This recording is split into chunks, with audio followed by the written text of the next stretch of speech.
Hola. Como estás? I don't know why I immediately started speaking Spanish. I'm not good at Spanish. As you can tell by the accent. Hello, Frozen Breeze. Welcome to my channel. Welcome to my stream.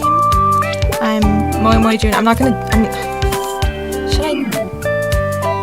I have this little thing that I do for like the gout moe to really punch you in the gut and then just see me become a degenerate online. Also, is the music too loud? Because I will change it, because it's kind of loud on my end, but I don't know how it is for you. But I have this thing where I do a little bit of an ooh voice at the beginning of my streams. Oh, okay. Is this better? I can't work with smidges today. Also Volty is in here to annoy me about that. Is it better? I'm also sorry if you can hear my chair creak, because it's kind of loud. And also, I have my air conditioner running, because I'm in the living room. Excellent streamer setup, lives with her parents, streams in the living room. Yeah, this thing that I do where I do an ooh voice and I go like, moemoeJun! And then I just act like a degenerate. I say that as if it's like a running gag when I've only streamed like a handful of times, but whatever. I don't really have a plan for this stream. I'm just kind of doing things to keep myself awake. Even though I normally stay up until 6 in the morning, I think it's kind of good. I should probably fix my sleep schedule. So I'm like, what if I stayed up all night and then picked my classes for university and then decided, oh, I could just stay up the rest of the day and maybe not die of sleep deprivation. I get like consistently 4 hours of sleep every night, like a champ, like a true gamer, you could say. But what I have first on the docket is I was gonna play some Duel Links, some Yu-Gi-Oh! Because as you can see by my chatting room, I'm very normal.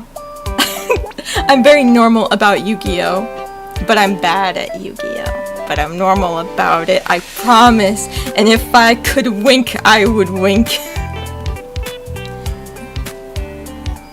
Anyway, yeah.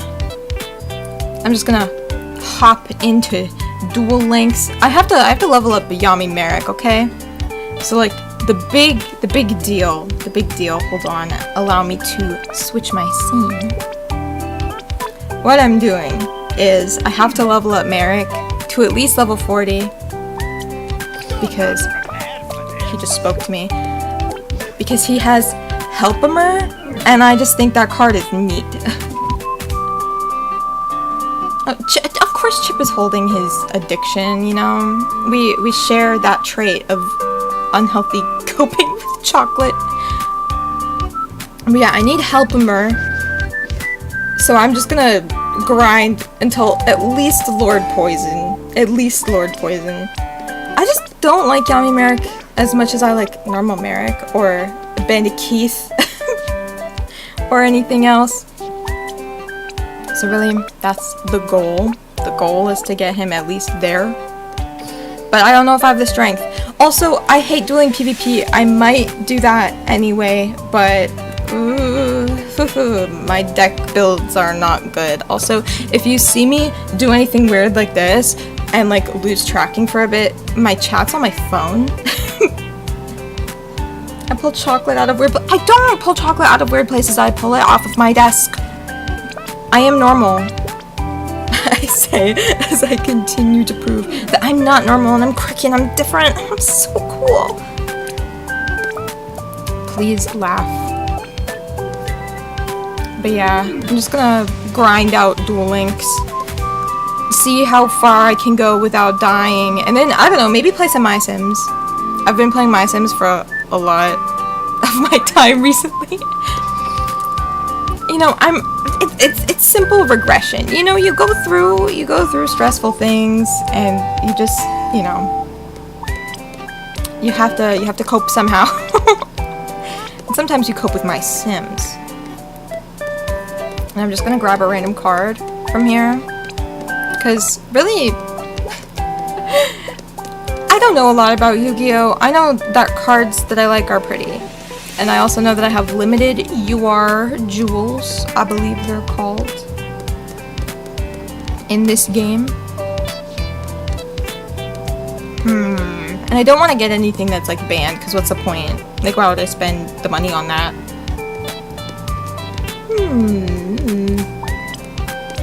I'm gonna say spiritualism because I'm a loser. Oh my goodness.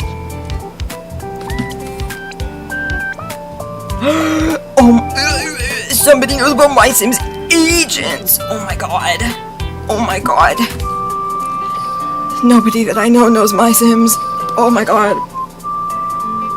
I feel like I've been so seen. And I hope you can appreciate my emotional support goth boy. Who is with me in these trying times, in these EP times. You know what? What the heck? I'm gonna do Bandit Keith. I'm really normal about Bandit Keith. I hope you can understand that from the way that I interact with him as a human being. I was about to say something so cringe. But I'm gonna say it anyway because it's late and whatever. I need more fan art of Bandit Keith with fat knockers. Because boy do I think that he has them, and then I see that he doesn't, and it makes me kinda sad. Normal. Yes, Lily, I'm very normal. I'm like the most normal. Hold on, I'm gonna take a sippy of my Mountain Dew because again, I'm very normal and I'm very healthy and I'm very good at what I do, which is stream.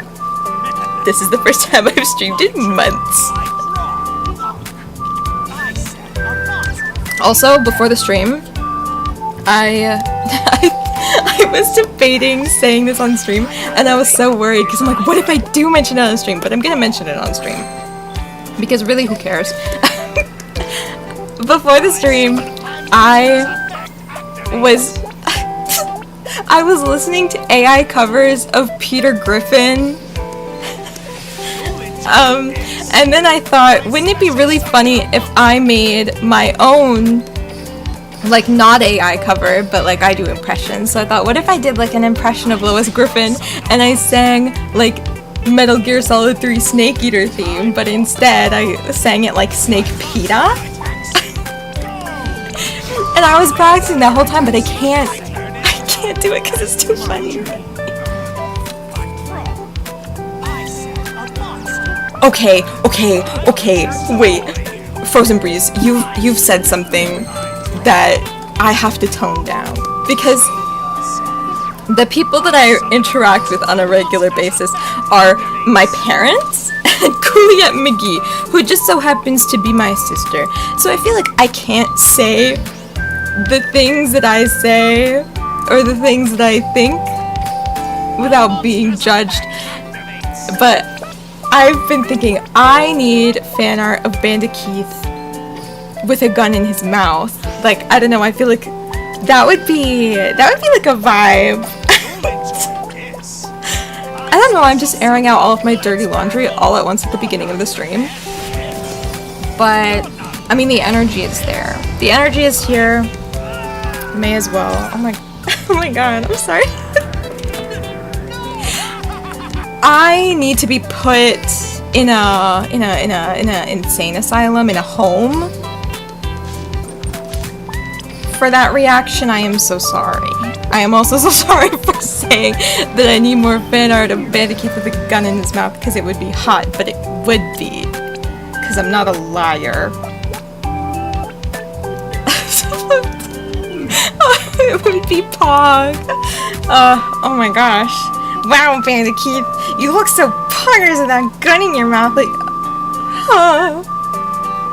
I don't know, I feel like I shouldn't be talking or making fun of the Twitch slang with the Pog, because I say it unironically every day, but I don't know, I feel like as a streamer, I have a platform to make a silly little joke, and I feel like you as a chatter also have the rights to say the silly little jokes about me, where it's a give and take sort of thing. Also, I'm very mean, so but I'm mean in the sense that I don't mean to be mean, but I'm mean anyway. I almost clicked to not activate its effect. That would have been so infuriating. Also, a fun little fact about this deck that I'm running is that I didn't build it. I had the auto build deck build it for me, and then I just shoved in some cards that I liked.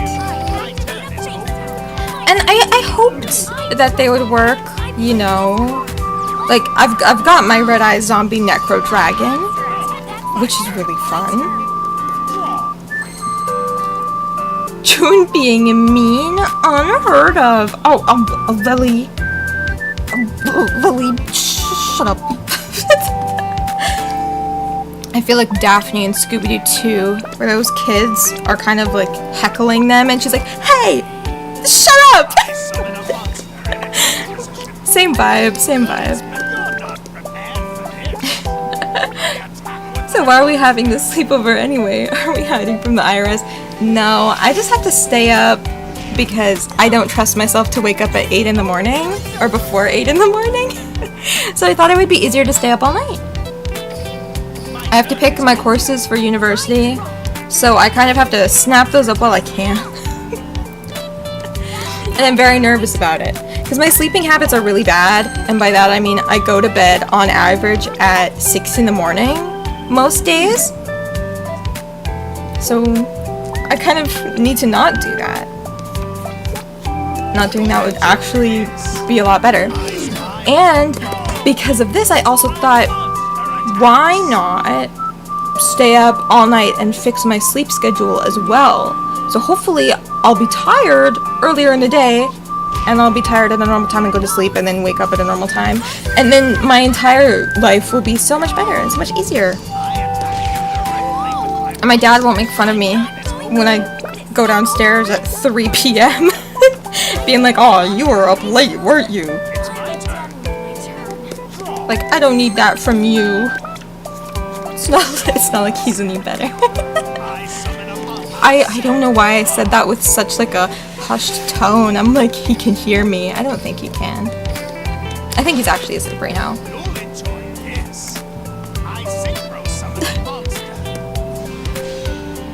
Oh, you just graduated? I wish I could graduate. But the thing is, the reason why picking these classes are so important is because I changed my plan for what I'm doing for school at kind of the last minute. It's my last year, so I kind of want to get out as fast as possible so I can keep streaming and maybe, you know, get like a job and like be normal and do normal people things instead of playing Yu-Gi-Oh every day.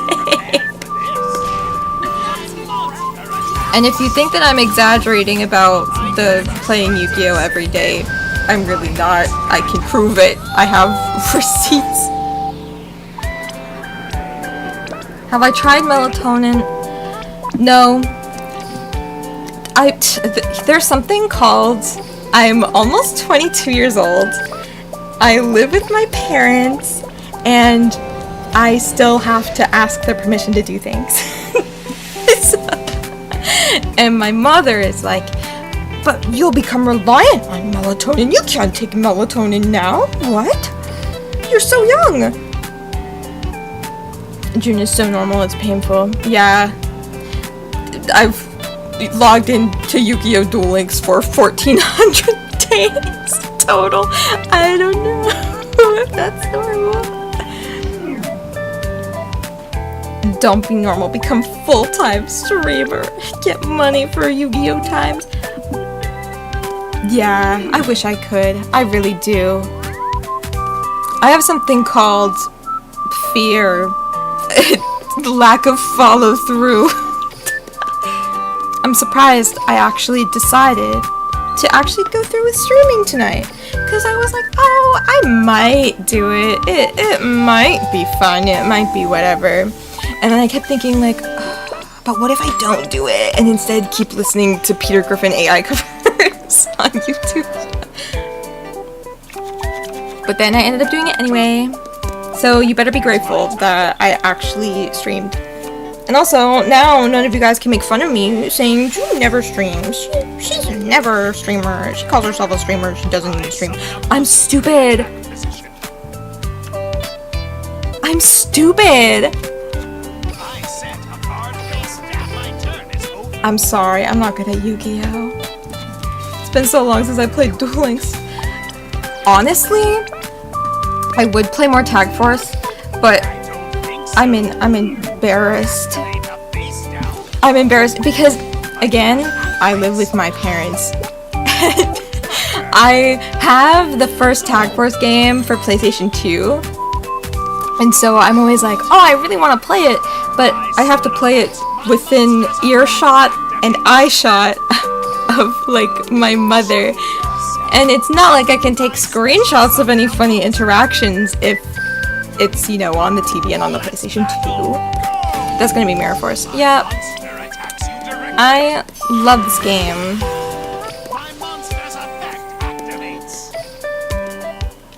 I'm sorry, I just had to think. I had to brain something for a minute. I.e. what this card does. But yeah, so it would be so embarrassing if I like sat down and I was like, I'm gonna play Tag Force and take pictures with my phone and crop them in the middle of playing. But you know, as a fan, what can you do at that point? I know this bitch is gonna... Hold on. How many minutes have I been streaming? Hold on. This is a small group and Cool's in here, I'll tell a secret. You have a Cool's cosplay? You made it. You made a Cool's cosplay? Oh my god. That's dedication. You say it's a clown costume, but I know what you are. You're a simp. You're a fan. You're a Cooliette McGee fan. If only you knew the true Cooliette McGee. The Cooliette McGee that's a little lame-o. Loser. I'm kidding. I don't know why I'm so mean. I'm so aggressive right now. The vibes are a little off right now, currently. And I truly think it's because of the AI covers. Because I was fully doing a Lois Griffin impression for like 30 minutes. No, you would never be a fan. Oh, being a fan would be so terrible. It'd ruin your reputation. Nobody would look at you the same anymore. They'd look at you and they'd be like, Cooliette McGee, you're a fan of that VTuber? And you would just like be sitting in a corner and nobody would want to hang out with you and you would just cry and be sad. Oh my god, no. I'm a fan of Cooliette McGee. There should be an AI Peter Griffin Yu-Gi-Oh! Dude, I gotta say, I've been working on a little something, because a staple of my channel is that I have Carl Weezer vocal covers, right? I do like my Carl Weezer impression, I'm like, Jimmy's mom, and whatever. But I could probably do a Lois Griffin versus Marge Simpson sort of duel read-through, like a scripted duel. I could probably do one of those. I hate to say, and I hate to brag, because maybe, like, everything is, you know, misguided and it's not founded. But I don't know. People have told me very good things about my Lois Griffin impression. It's quite famous. Doing basic edition is the pillar of all synchro summoning. Hold on, what does this card do? I have to read. Rare moment of Duel Links player reading a card. You can destroy it. Oh, fuck, why didn't I do this before? Holy crap, Lois, can you believe this? I get to destroy one of his cards. Ew. I'm sorry, you can't see it, but every time I say like ew or I get surprised, I just like put my hand over my mouth. I'm just like, oh, horrific, disgusting. If you want a screenshot tag first, just yeah, I do have a cap card, but it's like, I don't know, I feel like plugging in everything, this is a lot more work than just, oh my god, I'm just whipping it out. Oh my god. I wish I could censor myself. June, the famous impressionist, very skillful, thank you. Like, hold on. What? I keep thinking about that one TikTok where it's like rose quartz from Steven Universe's videotape to Steven, and she's like, we can't both exist. I'm going to become half of you. I keep thinking about that because there was a TikTok where people did that with a Lois impression, and they were like, Stewie, we can't both exist. I'm going to become half of you. It's just a little silly. Oh, would you look at that? I can send Cooliette McGee a vagabond. Well, speak of the devil. Speak of the cotton candy demon, more like. It was so bad. It was so bad, so bad.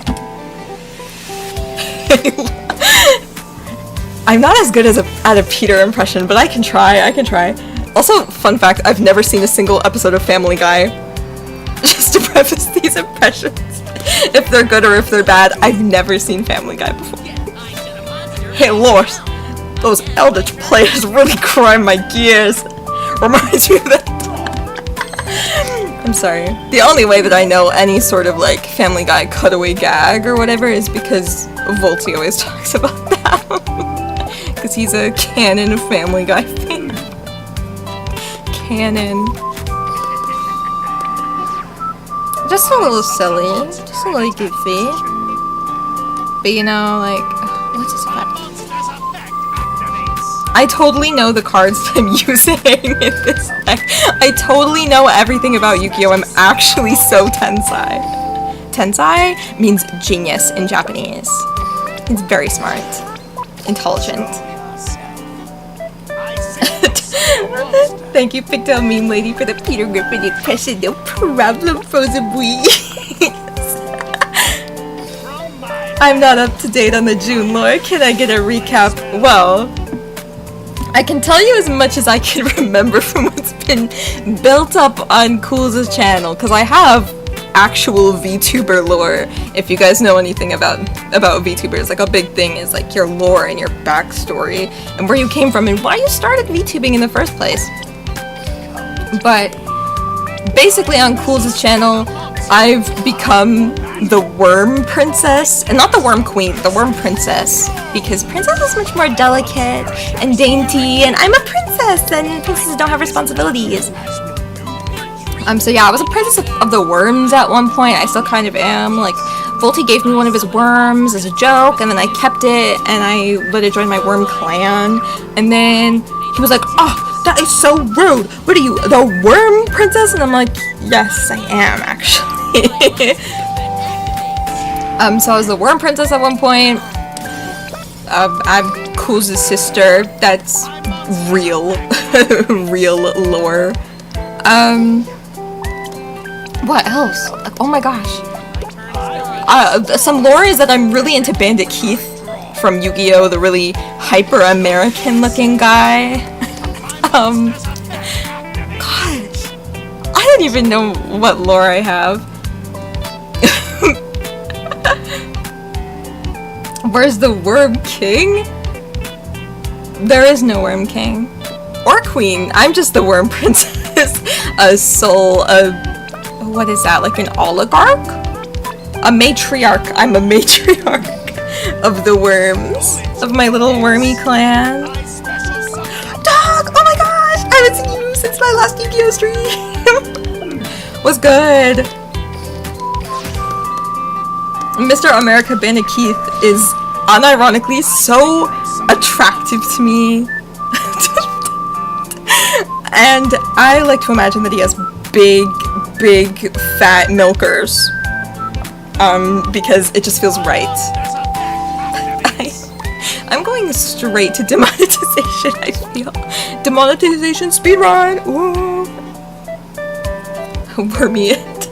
I prefer Charmy the Bee. I'm gonna nuke that.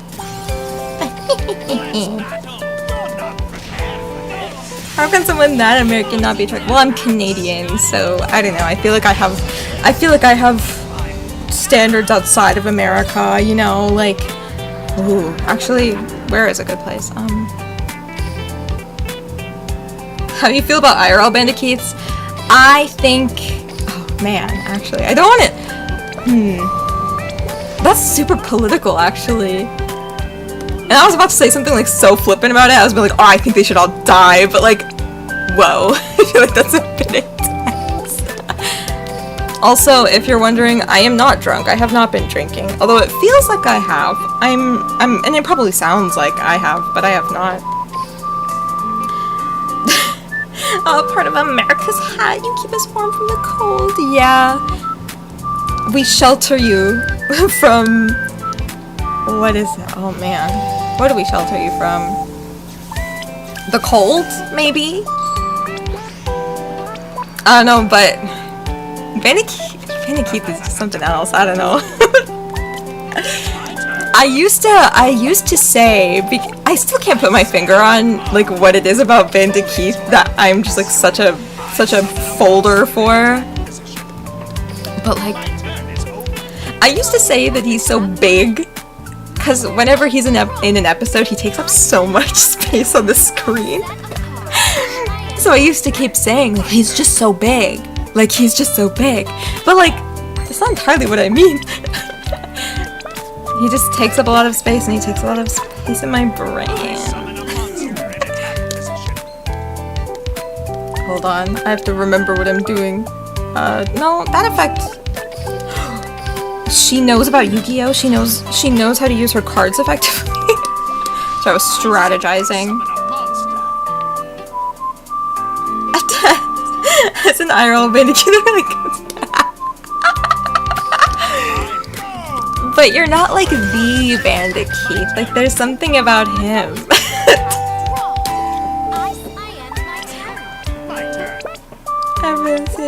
Oh my goodness, yeah. I'm a little rusty on Shiranuis, to be honest. I haven't really played them. I normally just like sit down and auto duel, but this time I decided, what if I used my brain on stream? Something that Cools has never done. I'm kidding. She uses her brain, but sometimes it doesn't always work. Which is the same as my brain.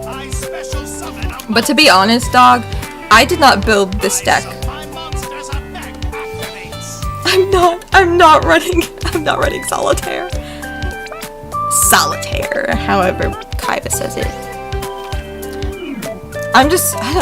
Do I even know what this deck is or what it's about? No. I just know that it uses zombies, and I am quite partial to zombie monsters. I think they're so cute.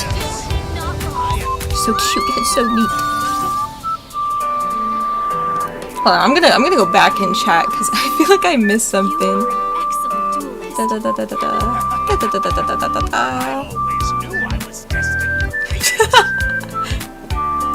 Feeling of okay.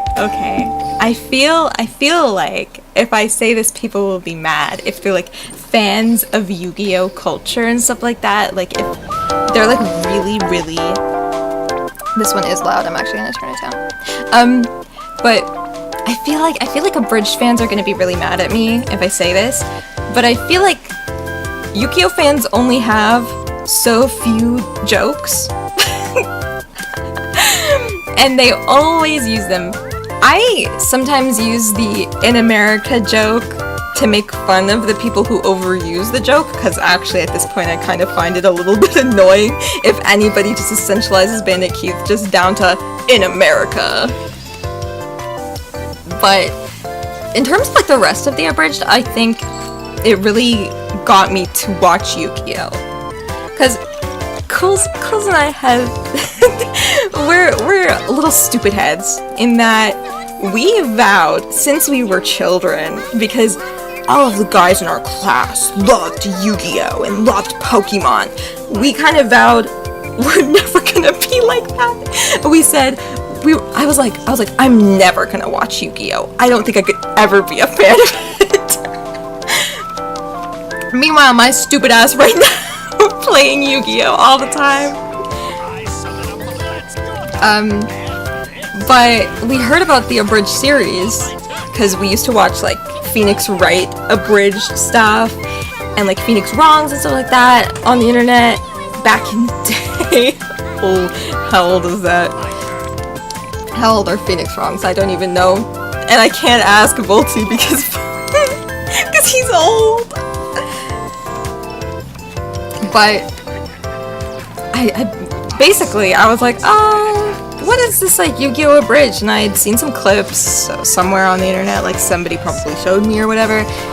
And we were like, this is something. And so I didn't think much of like, oh, Yu-Gi-Oh! Whatever. And I just like went about my day for a really long time.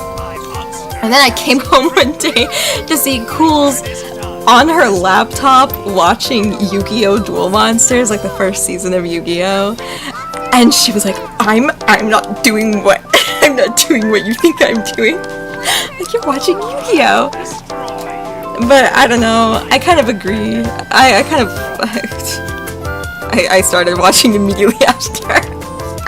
Immediately after she started watching, I was like, oh, maybe I'll try this Yu-Gi-Oh! Stuff out.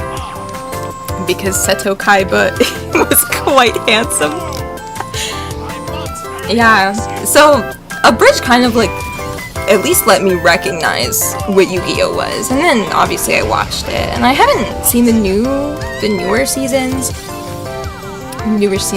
episodes of it, but I went to Anime North. I think it was my last time going to Anime North, so it was like 4 years ago now, 4 or 5 years ago, when Little Karibo went and had a panel where he watched the latest episode that was going to come out. He did like a sneak preview, and so I was there, and I had to binge watch all the other episodes to catch up. But that's basically where I last left off. I thought, like in the old days, you know, with Super Special Awesome, like that was pretty funny, and in America. But I feel like people overuse the jokes now to the point where it's like, oh, typical Yu-Gi-Oh! Fan behavior. Is that mean to say? I feel like that's mean. Screw the rules though. It's a very good joke. I still use it. I think it's funny.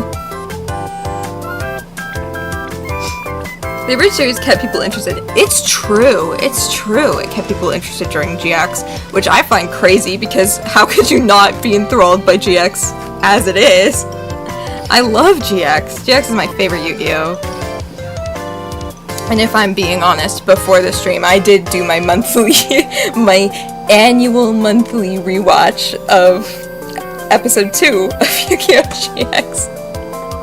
Because I'm totally normal and totally healthy in the brain, and not reliant on media for kids to keep me sane.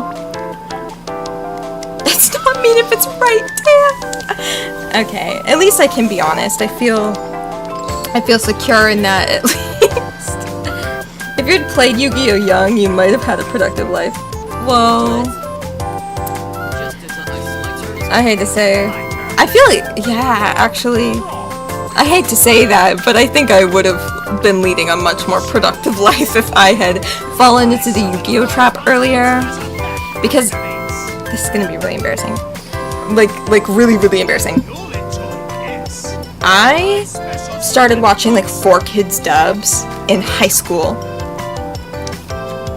So basically imagine me, like 14 years old, going into the one place where it's so vital that you like act cool, or at least approachable, or at least care enough about how you appear to people in order to, you know, make friends not spend all of your time watching and playing Yu-Gi-Oh! I fell into that trap of watching children's anime in high school. So I feel like if I was a kid and I had like watched Yu-Gi-Oh! And like watched Kirby Right Back at Ya or other like for kids shows, I would not be able to watch half the anime that I watch now and enjoy it. Just because if I associate it with my childhood, immediately it feels terrible. Immediately it's awful. Unless it's My Little Pony, the freaking Generation 3 on VHS. Unless it's those, then they hold a very special place in my heart. But I feel like the vibes just wouldn't hit right if I was genuine about it. Haha, cringe, June. Shut up, Lily. Says the person with a Cooley and McGee cosplay. So you're one of those Yu-Gi-Oh kids in high school? Well, to be fair, I didn't learn how to play Yu-Gi-Oh until I was out of high school and I downloaded Duel Links. So that was like 2019, because I didn't have a phone that was new enough to be able to run it. Oh, he really fucked me up. What's this guy? Fucking Andrew? Is this? Oh, I think it is Andrew. I want to special summon something that will let me special summon something. 4, 5, 6. I can do math. I like when darkness itself fought Jade. Well, yeah. But that season wasn't dubbed. So I didn't watch it until even later than that. So really all that I can do is summon... Oh, shit. wait. I need to read. It gains 600 attack. Oh, but I get to banish any card that battled this card after damage calculation, so I can use it as like fodder and then still kill him unless he doesn't have a trap that can disrupt me. Okay, no, I'll do that. I'll special summon that one too. So I will banish Shiranui Spearmaster, and that will let me activate its effect and destroy Zera the Man! Oh my gosh, look at me go, using my noggin, using my brain. When I can actually pull off plays and actually feel like I'm good at Yu-Gi-Oh! This makes my heart so full. Do you have the spell card with the zombie? Oh, not in this deck, but I do have it. I have it on Bones. Because, hold on. I have it on Bones. Actually, I have a different zombie deck that actually uses Pain Painter, because I don't have a Plague Spreader zombie. But I actually do have that card. I should have added that. I should have teched it in. But I got it a little late. But yeah, it's in this one. I have 3 copies too, because of the Rio Bakura event. I think those came out then. Hold on. Let me... Look at me go. I'm so smart. I know a little bit too much about Yu-Gi-Oh! Started watching 5Ds again, and now you can say that you saw the whole thing. 5Ds certainly was an anime. It certainly was something. I mean, I can't say that I have such an unhealthy attachment to Cal and Kessler. But I don't know, I feel like it didn't hold my attention or my interest as much as other Yu-Gi-Ohs did, especially coming after Yu-Gi-Oh! GX, right? Like, if you're hot off the heels of the iconography of, I don't know, Chaz, but I don't want to say Chaz, because they kind of messed up his character and I'm very upset about it in season 3, so ooh. But like, hot off the heels of chilling out with your crew in the schoolyard to going fast makes me feel alive, my heart beats in hyperdrive, it's kind of... It's different. It's dystopia. I liked it when Jack... Oh, I just liked it when Jack... Listen, I feel like as a female Yu-Gi-Oh fan, I feel like I can look at everything so differently. And by that, I have just like a one-track mind. I'm like, who's a pretty anime boy on screen that I can, you know, excuse all of the wrongdoings? And then, obviously, I will immediately like... That's a good question. Do I prefer the JP or the dove? I prefer the dove. I like Dove Jack Alice. I think he's so silly. He is so silly. You know, I'm not good at sounding like Ted Lewis, really. I'm good at getting his inflections, but I'm not good at like sounding like him. That's like one area where my impressions really fall. But man, his silly accent when he says, "Who's the king who rules the duels?" I'm done. I'm sorry. I fold. Then Aki appears on my... Nah. Aki with power. Sphere Karibo can suck my ass. I don't know. I need to chill. No, can I bring up my waifu into this battle? My two waifus in Yu-Gi-Oh! 5Ds. Carly Carmine and Misty Treadwell. Can we talk about those ladies? Because I feel like they need to be talked about more. I just think they're so pretty.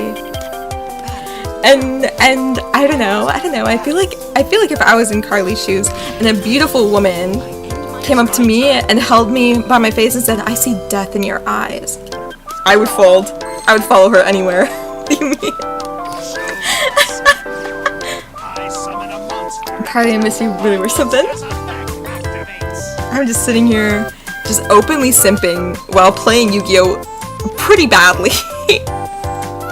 Let's be fair, none of the plays that I'm making have any thoughts behind them, aside from beautiful anime women and beautiful anime men that sound stupid. And mind you, I make fun of Jack Atlas, and I can make fun of Ted Lewis. I make fun of him all the time, but I do it from a place of love and a place of appreciation, because if you see him in anything else other than like a super character sounding role like Jack Atlas or King DDD and S Cargoon, and you hear him in something like Now and Then Here and There, in something like really dramatic and really impactful, he really sells. He's such a good actor that I feel like I can make fun of the silly thing that he did where he didn't know what accent he was doing half the time. Should have gotten more screen time. Exactly. Carly got a lot of screen time. Here's the thing. Carly did not get a lot of screen time post Dark Signer arc, and do you want to know why that is? Because it went public that her JP voice actress was in a cult. And being in a cult publicly is kind of a no-no in the voice acting industry, especially in a place like Japan where it's very important how you are seen in terms of your conduct professionally and as an individual, right? So they kind of docked her screen time. They didn't outright destroy or kill her character. It's just that she sort of didn't appear as much, or maybe had like 2 lines in an episode, right? Which I feel like I have no place to say what is, like, if the situation was right or if it was wrong, or who is in the right and who is in the wrong. But I just know that my girl Carly did not deserve it. Because she was, like, so well written and so perfect, and then suddenly she's gone. She's in the background. Is that like her? It is like her character in the show, actually. Because I feel like you can say everything you want about how the Dark Signers aren't technically a cult and are instead people whose dead bodies are just possessed by evil ancient gods, but really at the end of the day they do act like a cult. Cults did kill Tom Cruise's career, but that's because Tom Cruise is in America. And I hate to say, but think about the amount of Americans that are probably in cults.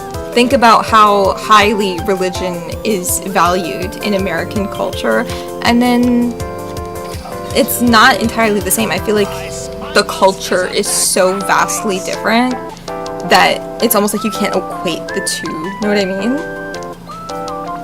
Oh man, why do I have to sound smart sometimes? What the heck? And I hear like, oh my gosh, Cardi, come on, whoa, Missy Travel Jacket, Atlas, wow. Anyway, I feel like cultural divides. I don't know. Whenever I suddenly become like an eloquently speaking public figure, an individual, it just feels weird. It's just wrong. If you play Tag Force 4 to 6, you can pretty much, you can. One thing that I love about Tag Force is that it's like a Yu-Gi-Oh! Dating sim, and that's kind of what I want out of Yu-Gi-Oh! I want to be able to place myself in the story and have a little romance with Catalin Kessler, you know? Like, that, I feel like that's the goal. The goal that is inherently unattainable because he is fictional and not real and is incapable of having any complex emotion or feeling, especially regarding real life.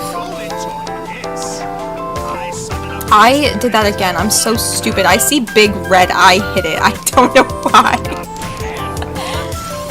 My negative brain is showing. No Gozu keys. No. See, I think I have one Gozu key in total in this game. I think I have one. So I think that's why they didn't put it in, because I auto-built this deck, but it's been relatively consistent in PvP, which is surprising because I'm genuinely not good at dueling PvP. I don't know what it is. Maybe it's because all my deck builds are bad. When I build a deck that isn't auto-built for me, I really only look at, do I like the card though? Like, in my Jaden hero decks, I have a few of them, because I have ones that are, you know, ones that focus on using manga cards, and one that focus on using, like, elemental heroes from the anime and stuff like that. So I'm kind of really annoying. I'm really anal about my decks, and they're never good. But I focus on the cards that I like. So in my Jaden deck, for, like, the anime elemental heroes, I have the Flame Wingman. I can even show you.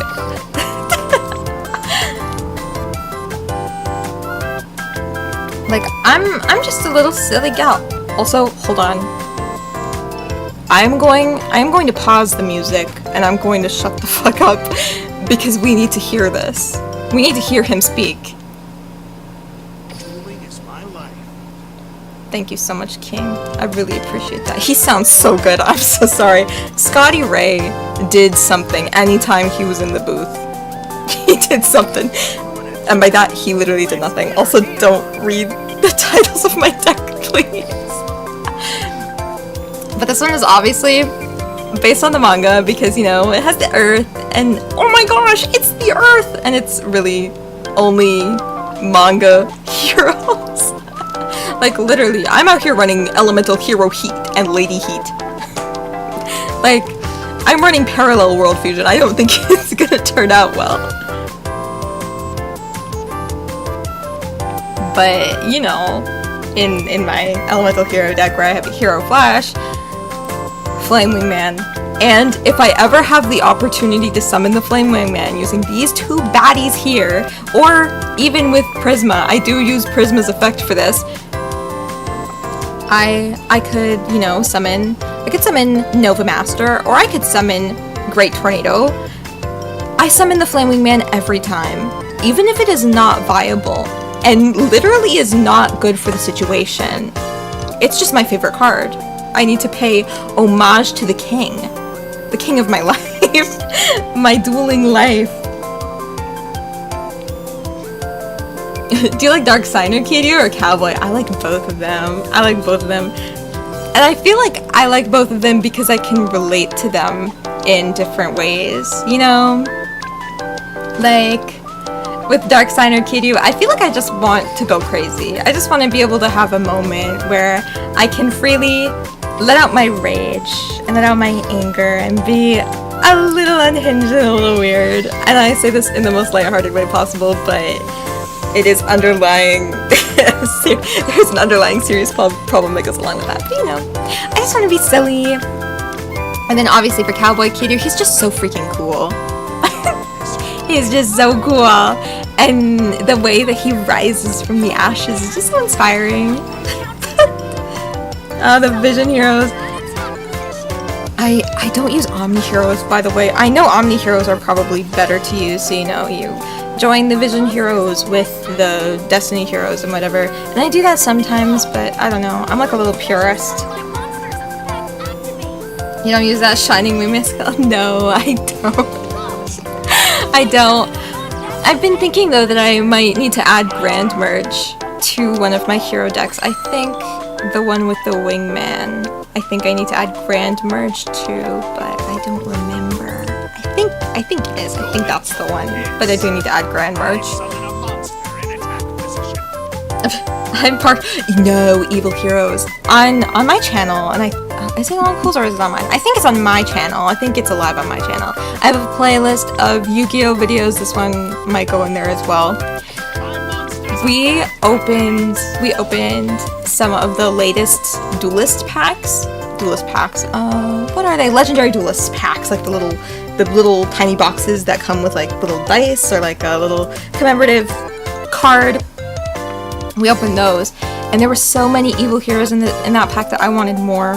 I still need to buy more of those packs because they were so good. They were like Yami Bakura cards and like Evil Heroes and like all the good stuff. I'm like, I need more. I'm a little loser about that. Hold on, I'm gonna read Lily's comment. Give me a second, just look it up there. Thought to be around 2,000 more cults operating in Japan, with between 10 and 20% of the population having links, often religious groups. Yeah. In Japan, cults are a really big problem, but at the same time,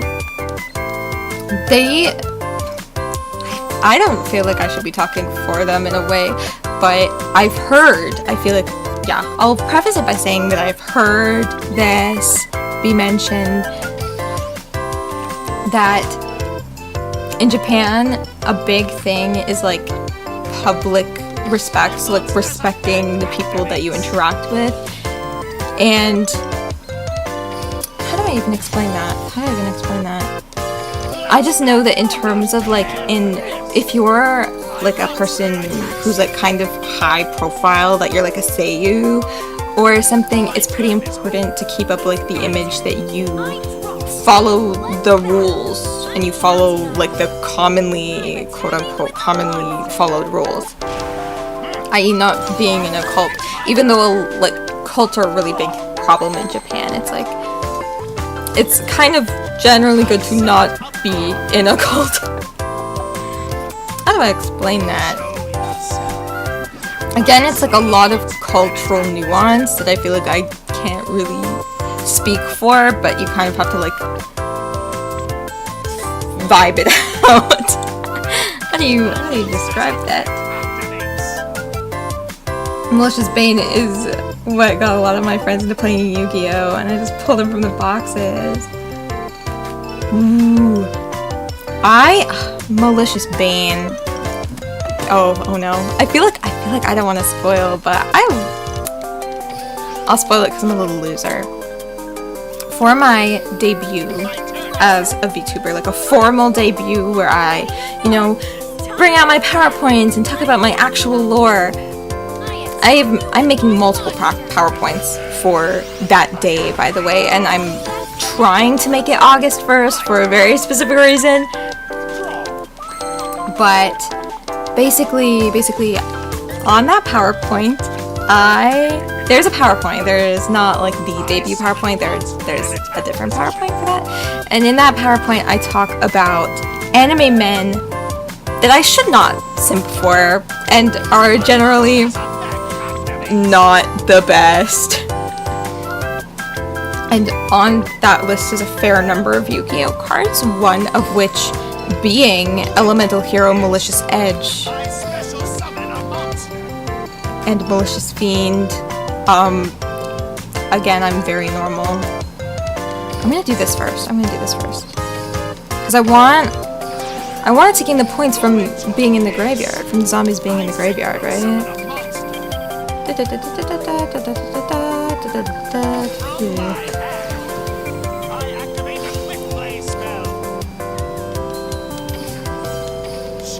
Using my brain, oh my goodness, it's so much work. And if I do this, I can make a level 6. But then level 6, 7, 8! Finally that death frog is gone.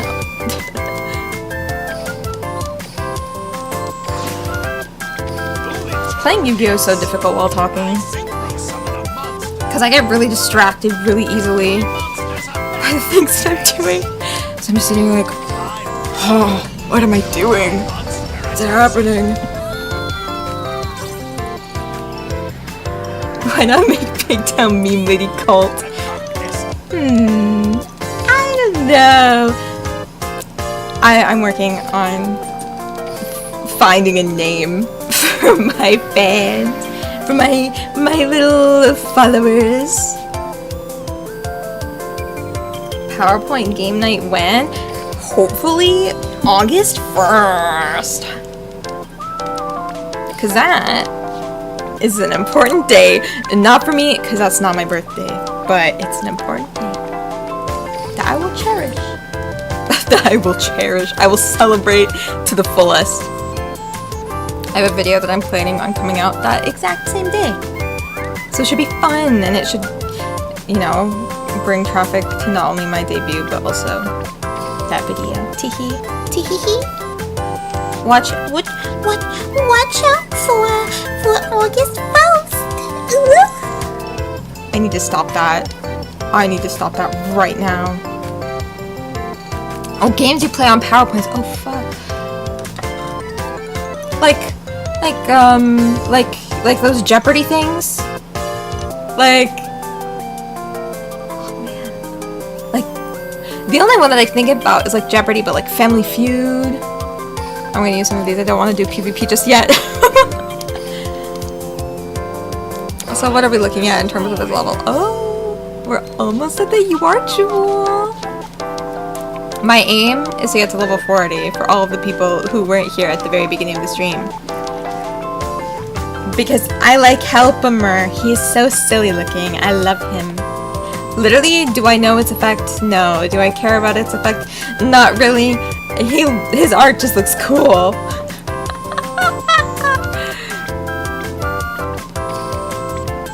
I'm just so silly. No, even worse than you can imagine, like playing platformers on PowerPoint? How do you do that? How? I'm not that technologically minded, which is really funny because I make PowerPoints all the time, but like, what? That's like a thing? I want this little guy in the graveyard. I don't know why every time I get asked, like, oh, do you want to put a Shiba Nui in the graveyard? I'm like, I never use this one. Its effect is for the graveyard. Oh, a little Pepe dent, you know how it be.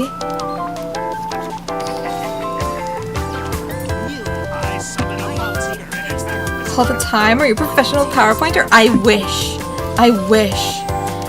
And I might... Oh, never take anything that I say with a grain of salt. I mean, never take anything that I say as fact. That should be one really big thing before you watch any of my streams, is that I will make promises that I simply will not keep because I'll forget about them. But I've been meaning to make like a Fiverr account, because I already have a booth, and I might be able to work that with booth as well. But I could make debut PowerPoints for people, for like VTubers. I'm very into like VTubers helping VTubers, because I feel like the community is really, really important.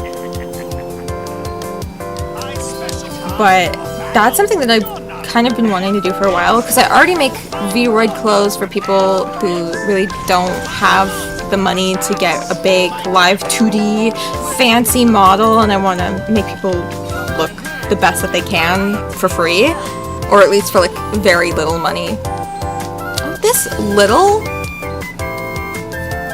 I know what your deck is, Daniel. I know what your deck is. Also, sorry, I know all of the standard duelists by name.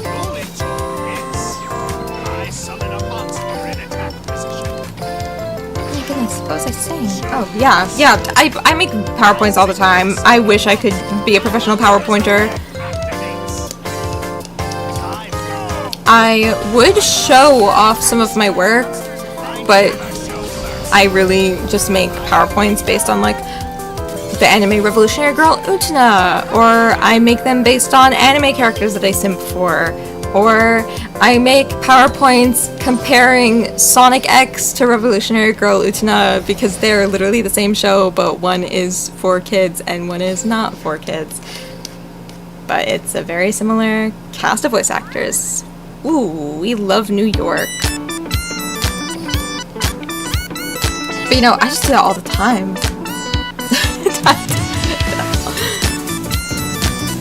You do it by having you click different parts of the screen and having it switch this. Oh.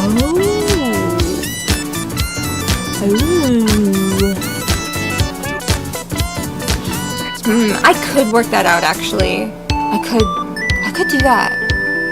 I've been working on like a choose your own adventure PowerPoint sort of deal.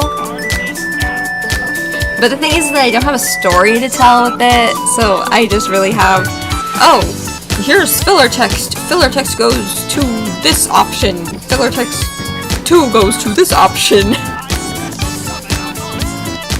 But I've been working on something kind of similar to that, just in terms of like using linking slides. Based off of gas prices, why would I do that? I wanna not think about the travesty of real life.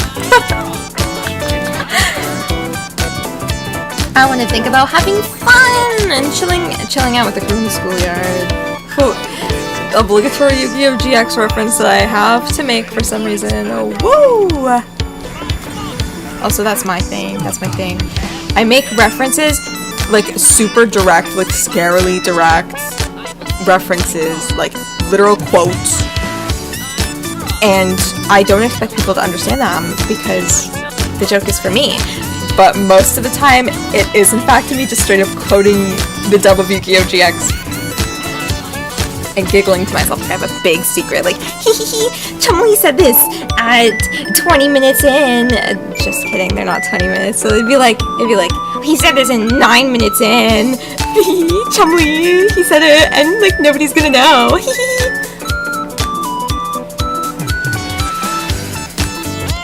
I think that I'm funny and I'm really, really not. That's the takeaway. But Kenyo? That's not a dub name.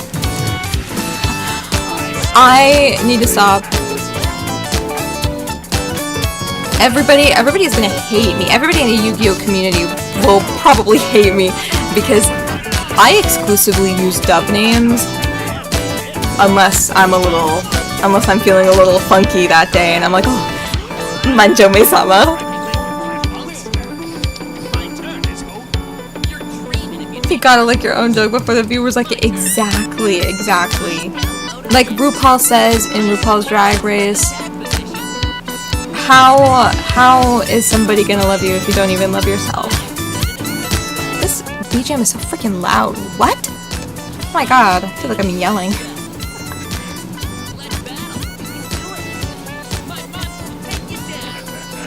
Try again. Joshua. Is he Joshua? Is this one Joshua? I don't know. Can you as a main character that shows up in every tag force? Oh, no, no, no, I know who you're talking about now. I know who you're talking about now. I know who it is. See, funnily enough, I love Tag Force. I'm not even that far in the PS2 game. I'm not even that far in it. I haven't even gone to Act 2.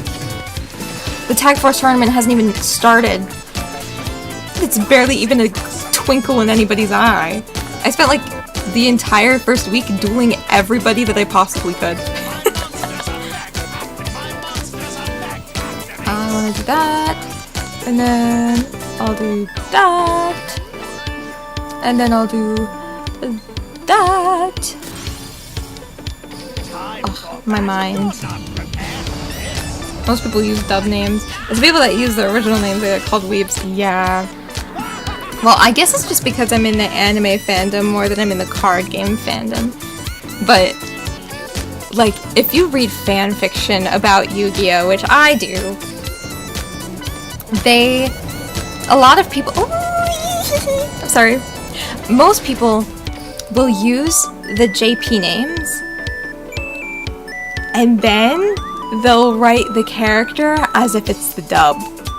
So they'll write a lot of things that like the dub characters would normally say, but then it's like, oh, my name is Yuki Judai. It's like, you're lying to yourself and to the community. You're telling people, oh, the dub is for the lowly fools. Meanwhile, you watch the dub very clearly and very obviously. But again, I guess that might be just the difference between male and female fandom, or anime and TCG fandom. Act 2 is kind of dumb, just grinding for... Oh. Hold on, are you talking about Tag Force 2, or are you talking about the Act 2 of the PS2 game? Because Tag Force, the PS2 game, I believe it's called The Beginning of Destiny in the PS2 game, in the dub. I'm trying to remember. No, I'm right. No, in that one, I believe Act 3 is the Shadow Riders, so it's entirely self-contained into Season 1 territory.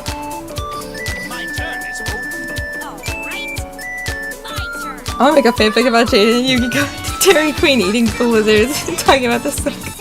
Oh my god. Act 2 of the PS2 game. Huh. Now I'm not that excited. I'm kidding. I will still play that to death. There's a vibe that the Tag Force games give off. It's everything that I'd want in a Yu-Gi-Oh! Game. It's it's an honorary girls game to me. I say that to an audience of men, but I'm like, it's a girls' game. It's a girls' game. I don't know what to say.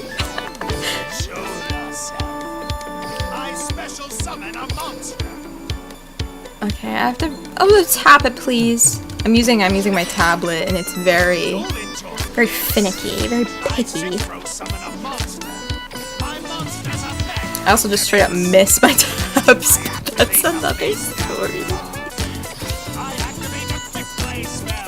I want to special summon this because I like it, not that it has any...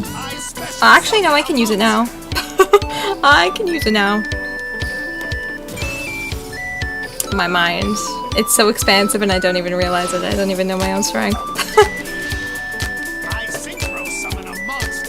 Oh, good night. Good night, Frozen Breeze. Have a good sleep. I will be up for 4 more hours. Just living life, living large. I don't know why I added an accent there. It felt right though. Oh, Stinky Nicky. Stinky Nicky. His name is Nick, by the way. I meant die, not sleep. No. We're not gonna try and Callan Kessler ourselves here. We are not going to Callan Kessler ourselves, alright? I'm in this for the long haul. No, you cannot be in this for the long haul. This is like the most boring, mundane. Streamer is so confident in herself and her ability to entertain an audience, right? This is so boring, mundane. Just a girl playing Yu-Gi-Oh! I always knew I was destined for greatness. Yaoi Merrick's kind of a mood. I say that as I don't really like him that much. Wow. I have some controversial Yu-Gi-Oh! Opinions. I'm just so normal. Boring? This ain't boring. I'm talking about my amazing Yu-Gi-Oh! Fan. You underestimate the demand for girls to play. That's true, that's true. That's, yeah. I know the big joke that I've never had pulled on me, but the big thing is whenever you say like, oh, I'm into Yu-Gi-Oh! And I'm a girl. The guys would be like, a girl? A girl who likes Yu-Gi-Oh! Oh my goodness. Name 50 cards. Can I see your deck? Can I help you give you some pointers on your deck building?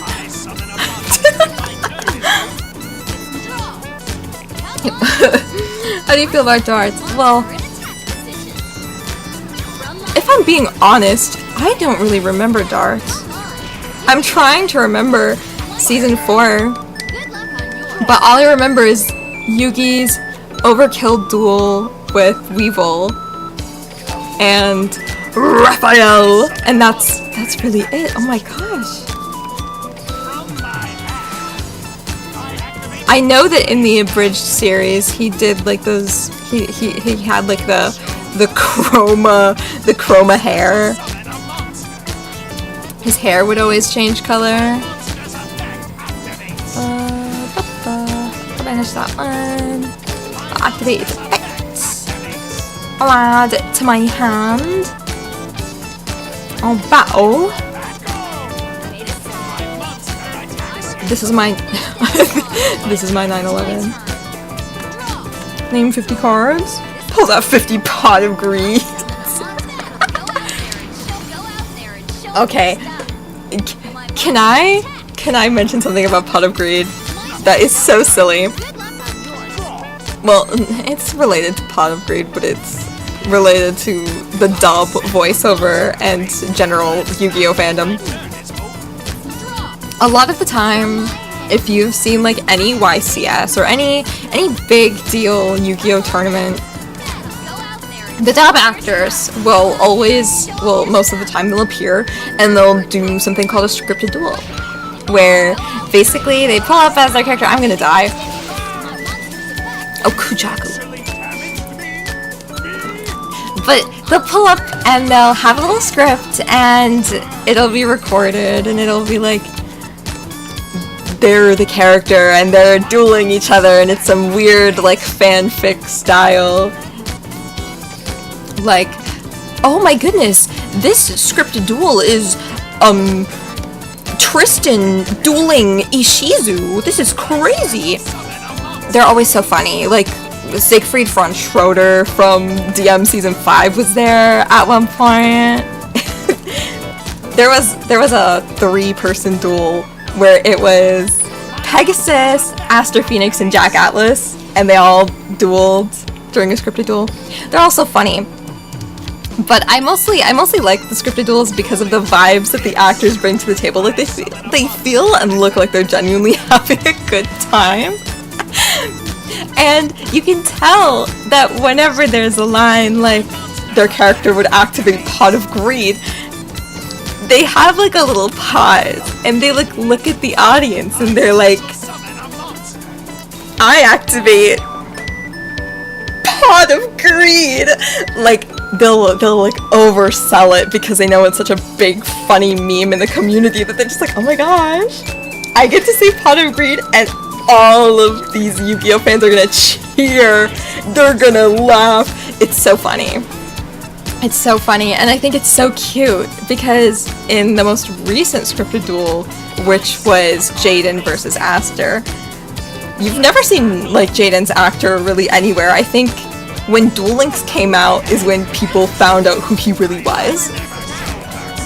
And so it was really surprising to see him in the scripted duel, and he looked so happy. Like, so legitimately happy that it like took me aback. I'm like, he looks really happy to be saying pot of greed. But they're always so silly. I love them. I love scripted duels. I don't know. I think the old people are cute. Not in that way. I think it's cute. Like, oh, they're being hip with the kids. They're having a good time. It's just cute. Know what I mean? The scripted, they're so fun. They're so fun. And you can find them so easily on YouTube too. There's like people, there used to be like with really old scripted duels, like the first ever scripted duel. It's like they weren't recorded because they didn't think it was going to be that big of a deal, and they didn't think it was going to be such a reoccurring thing. That it's like somebody recording on their camcorder. And like to see it evolve to such an extent where they're like live streaming it and they're like preserving them is so awesome to me. Your margin lowest script should be at YCS 2023. It's like, oh man, what cards would they use? What deck would they use? Oh my goodness. Dog, I have a question. Who did you go to see and ask for a line? Who did you see? I want to know. Cause I know that Eric Stewart, he's like an IRL Kaiba. Oh my goodness, both of them. Okay. I'm just like here name dropping them. I don't think people are gonna like recognize just the names that I'm spewing. So Kaiba is Eric Stewart and Yugi is Dan Green. I'm just gonna simplify it there. But I don't know, I feel like they're the cutest about it. I believe Cools went and got an autograph for Eric Stewart as well. It was for my mom. Because my mom really likes Kaiba. Like she loves him. She's my favorite. We buy her like Kaiba merch like every year because she loves him so much. And we ended up getting her an autographed anime art Blue Eyes for her. I don't know why I didn't use that effect. I'm silly. I'm being silly right now. I'm misplaying me every time I play Yu-Gi-Oh! I'm misplaying. But yeah, I feel like they're the cutest about it because they're really recognizable as Kaiba and Yugi, and Eric Stewart literally is Kaiba in real life. You can't tell me otherwise because it's actually scary. But like, yeah, scripted duels. I wish I could go to one, but alas, I do not live in America. So it doesn't seem like a thing that I could really do easily. But I could talk about the dub actors all day. I feel like they're so great. He's just Knuckles in real life. Are you calling him gullible? Are you calling him gullible? Dog. Now go to Canada. Yeah, there's a little thing. There's a anime convention in Montreal that's in Quebec that is able to get more better guests and actually listen to the people who want to go to their cons, and will take requests for actors to contact to say, hey, can I go to this con? But the nearest anime convention to me, because I live in Ontario, is Anime North. And Anime North has not had any really standout actors in my opinion, like real like OGs, mainstays, for years. That's why I stopped going. Because there's nobody that I really want to see there, right? And they stopped taking requests for guests. So I'm like, if they're not going to listen to me, if they're not going to, you know, care about my opinion as somebody who wants to go to the con, then, like, I'm just not going to go. It's just not for me. So, no, they haven't gone to any con near me yet.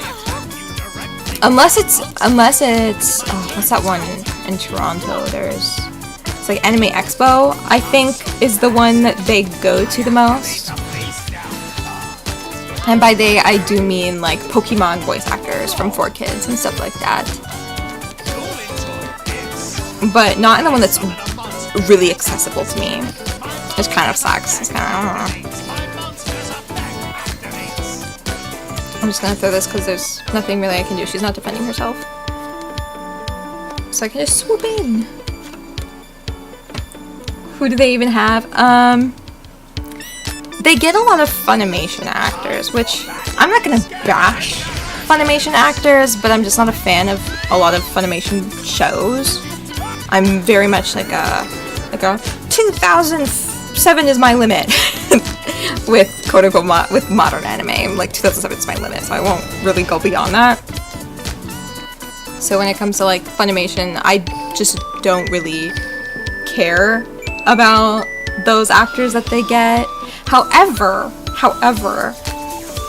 they did get J. Michael Tatum once, and I did meet him. So there's that. But like Canadian actors barely even go to Anime North anymore, which is kind of sad. But at the same time, I'm glad that I got to see them when I was going. Like Scott McNeil from Ocean, from Vancouver, he was there. He was amazing. He was so funny. But yeah, how do you feel about Justin Wheeler? Joey Wheeler? Joey Wheeler? Joey's okay, but as a Bandit Keith fan, I feel like I'm fundamentally opposed. But no, I love Joey. Joey's so silly. Understandable. Yeah. I feel like I don't want to say it because I feel like obviously I don't want to yuck anybody's yum because it's really just not for me. It's not targeted toward me or anything. But like a lot of Los Angeles dubs aren't really my thing. They're not really my scene. Joey's got the baby dragon. I don't do a good Brooklyn accent very well, except I can do a Lois Griffin impression. Who kind of does that, and Peta kind of does that. But he's got the baby dragon. He's got the red eyes. He's got the time wizard. What else is? Oh my goodness! I feel like. Can I be absolutely real? I've only started rewatching DM really recently. Really recently.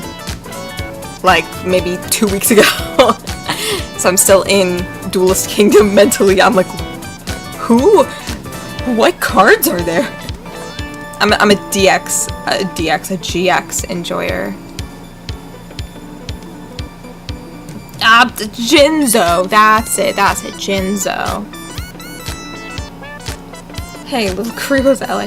I'm actually really proud of Little Karibo for getting into voiceover as like a legit thing now. I know he was in Emma, a Victorian romance or something like that. Where it's like a bunch of British people falling in love in Victorian times. It's in the title. And I think it's really interesting, specifically that dub, because it's new, it's recent, but it was bi-coastal. So it had LA actors and New York actors. And it was really interesting to me because not only was Little Karibo in that show because he's British and obviously he has the accent, but he played in the show alongside Ted Lewis of Yu-Gi-Oh fame, right? Bakura, the British person, Jack Atlas, the questionably British person. And I don't know, I feel like that was some pretty, like, karmic, full circle kind of vibe. Like, ah, yes, I'm making fun of him for being British, even though I'm British, and then, boom, you're acting in the same thing where you're both being British.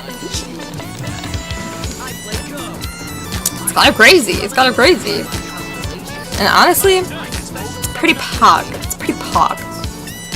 Ew, why did I said pog like an American. I said pag. Pog. Oh, don't do any of that, please. I am but a young girl of 20, almost 22. Be nice to me, Andrew. This one's Andrew, right? Oh, and I can destroy. Oh, that wasn't right. I should have done a instead. That would have been much more becoming. Much more becoming of a wormy princess. I loved it when he wanted to check Yugi's pulse. Check Joey's pulse. Oh my god, Yugi. He says, check his pulse, Yugi. So silly. There, in watching DM really recently, because again, I haven't watched it in a long time, I genuinely think that Bakura is one of the funniest characters in the entire show, and he doesn't have enough screen time. He deserves more love. He deserves care and respect. And he deserves to be a silly, goofy little British guy. Wormy. More like, Charmy, the best and least annoying member of Team Chaotix, of Sonic Heroes fame. They debuted in Sonic. No, they debuted in Sonic, in Knuckles Team Chaotix, Knuckles Chaotix. Boom. I know things. I really don't. He gets robbed by his emo friend.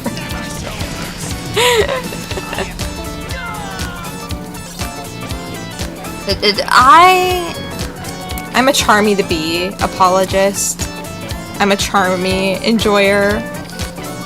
But I think it's because I was blessed with knowing the performance of the iconic and spectacular Amy Birnbaum Charmy, and not any performance of Charmy before or after her. I don't know, I feel like Amy Birnbaum is perfect for like the annoying little shit character, you know, like Bones, like Max on Pokemon before the voiceover switch, you know. Less annoying than yeah. Look, Espio's got that. He's got the annoyance in the fact that his gimmick is so bland. You know what I mean? It's like, oh, he's a ninja. He's a chameleon. He doesn't really talk or do anything. Like, great. Give me more. Like, where's the rest? But easily less annoying than Vector. Easily less annoying than Vector. Immediately, and I read, Vector is amazing because of the computer room. Well, I like Shadow for the computer room.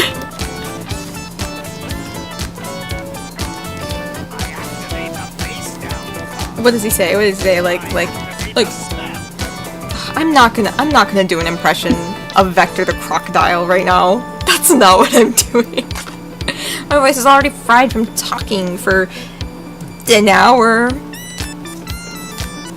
Crazy that it's already been an hour and I've done nothing but play Yu-Gi-Oh! Oh, it's more depressing when you say it out loud. Spirit Master, please activate your effects. Get this, Element Magician out of here. I almost clicked to destroy only Wonder Wand. What a blunder that would have been. And I want you gone. Oh!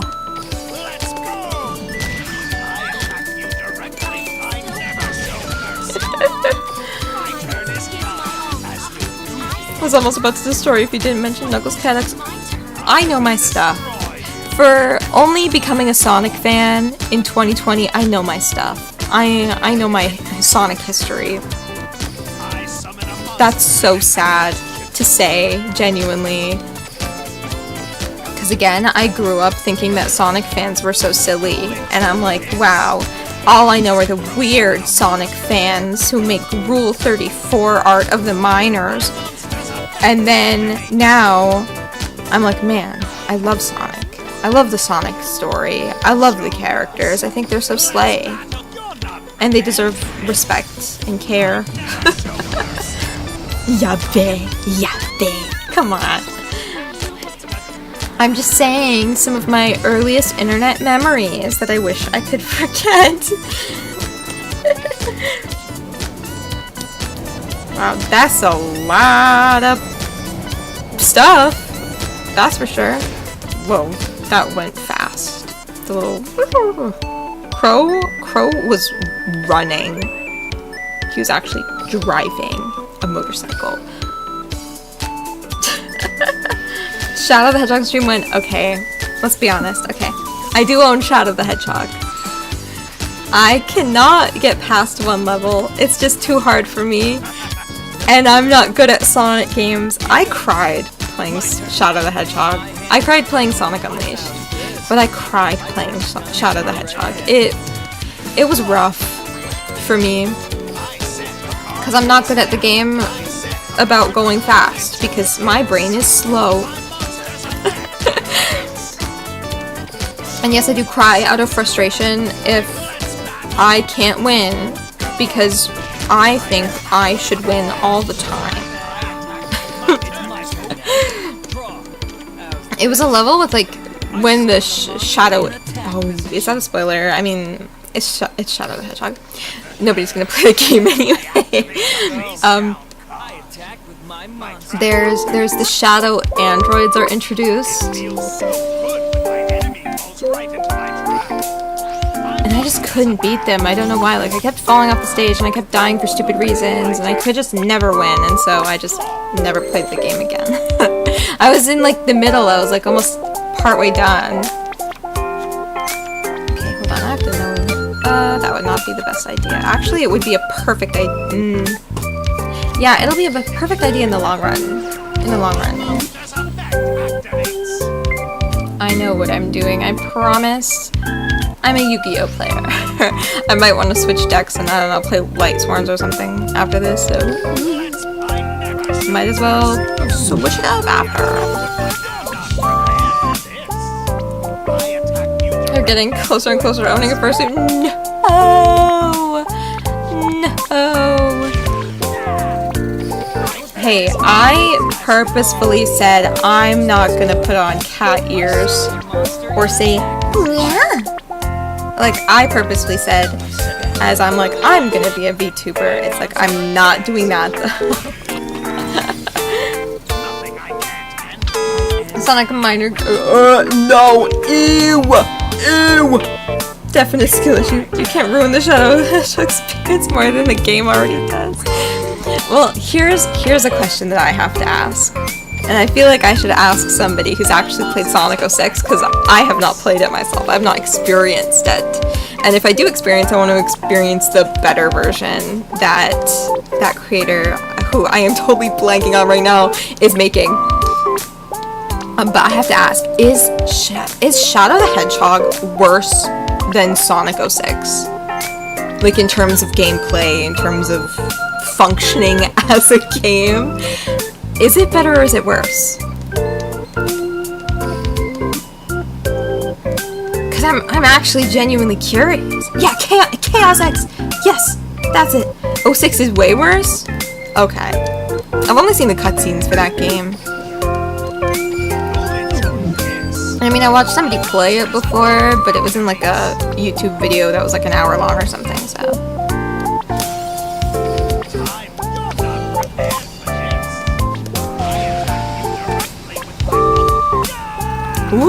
Ooh, there are some differing opinions in my chat.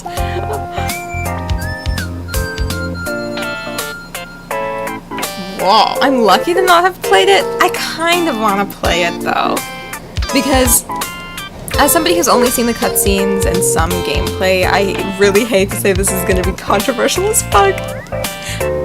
I like Elise. I relate to her. I think she's a good character. We exclude and we ignore the Sonic kiss because that should not have existed ever. And whenever we listen to the OST, we conveniently forget that My Destiny, the theme of Elise, is talking about Sonic when she says that she loves somebody. We ignore that because that's not important. It was never important. I hate the furry kiss. I'm sorry. Something about that is inhumane. Like, something about that I just do not like. His height is a real big issue too, because she's so much taller than him. He reaches her like middle. The top of his spikes reaches her middle. And she's like kneeling to hug him. That's weird. That's weird to me. I don't know. Is that anal abuse or child abuse? That's me abuse. They're abusing me. That's what, they're abusing the player. That's about Sonic Rush. Now, I hate to say it, because I'm a fresh Sonic fan. So most of the Sonic media that I've consumed is like 3D Sonic. So like Sonic Adventure to Sonic Frontiers is the stuff that I really know about, right? But I've heard about Sonic Rush for the DS. And I've heard some things about it. And the thing is, I'm not able to discern a specific tone between, like, do people like it? Do people hate it? I have, like, no clue. So you're saying you're gonna marathon the Sonic games when you debut? No. But I've had a lot of streams planned since before I even made my YouTube channel. Before I had even finalized what my aesthetic was going to be. By the way, this is not the aesthetic that I'm sticking with. This is another outfit, because I have like 5 different outfits for my model that I just never use because I never stream. This is one of them, so this isn't like my canon design. But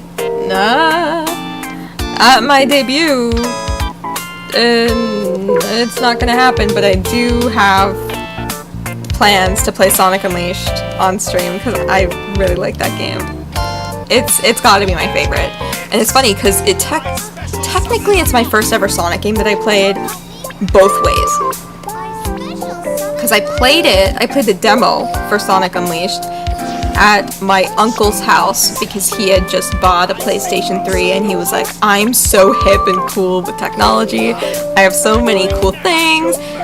Like, look at my PS3. It's a launch edition and I have a demo downloaded for the new Sonic game that's gonna come out, Sonic Unleashed. And so technically it's my first Sonic game because I played it then, but it's also my first Sonic game because I played it when I got into Sonic and I asked for it for my birthday. So it always holds a special place in my heart. I love Chip. Chip is so perfect.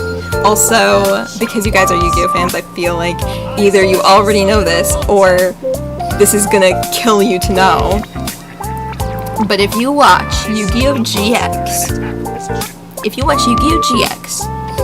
Season 1, if you watch it, because there was a dub change, but if you watch Season 1 of Yu-Gi-Oh GX, And you know the character Chaz Princeton.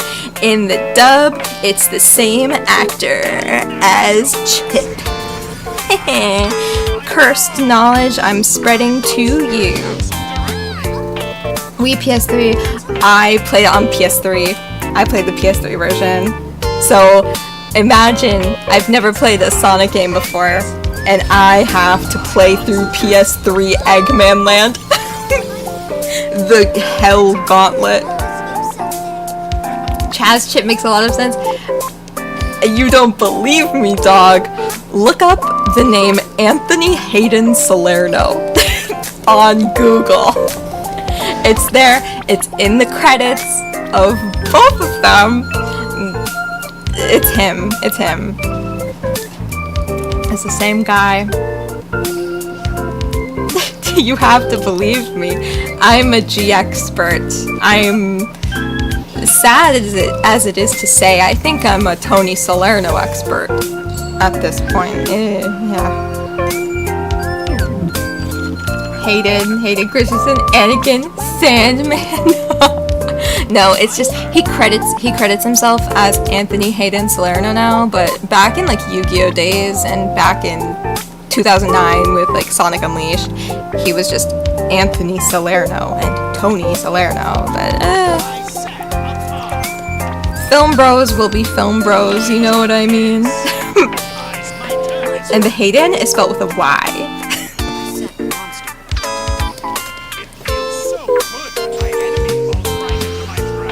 I don't like it when he says that. I don't like it when he says, I feel so good when my enemy falls right into my trap. Like, weird. Oh, sussy Merrick. Oh my stars, dog. I take it you did look it up.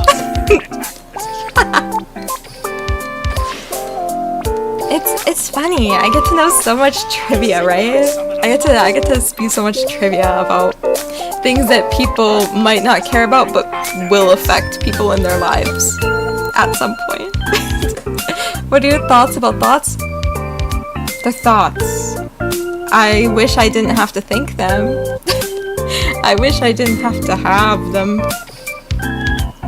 It would be so great if I could walk around not thinking, not doing, just being. I forgot what effect I was using. Oh, okay. It's just going back to my hand. Very nice thoughts about thoughts. Thank you. Hold on. I do an impression by accident every time I stream, and I don't mean it.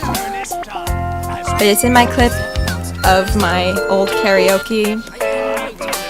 I accidentally sound like Beetle from Zelda. Every time I say thank you, I do this stupid voice. I'm like, thank you. And I just end up sounding like a Beetle. And the dude who sells you stuff with the bowl cut. Oh, I'm slouching. I should not be slouching. Dude, I'm playing Yu-Gi-Oh! And I'm slouching? Ugh. Very unbecoming. Do an impression of the king from Zelda City. I don't... Oh, man. I can try. I can't promise anything, because every time I stream, I end up doing this weird thing with my voice where it's like, I sound like myself, but I do something so strange that it makes me like almost impossible to do impressions, but I will try. My boy, this peace is what all true warriors strive for. Oh, what does it say? I can't even remember. I'm mixing it up with the second Zelda CDI game, the one where it's like, I'm so hungry, I could eat an Octorok. I wonder what's for dinner.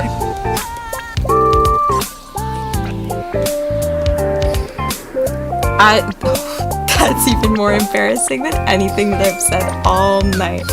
But I will say it anyway. I thought about it. I'm gonna say it. There used to be a time where I would watch like listen to and watch a video of all of the Zelda CDI cutscenes to fall asleep, and there was a point where I could recite it all in order without even looking at a guide image, and I would just be able to recite it all. That talent is apparently long gone, but that was Andrew. I just wonder what Ganon's up to. And then the dude like flies in on his magic carpet and and he's like, oh, I keep mixing off. I keep thinking about the second one because that's the one that I've seen more recently. Thinking about Duke Onklith has betrayed the king.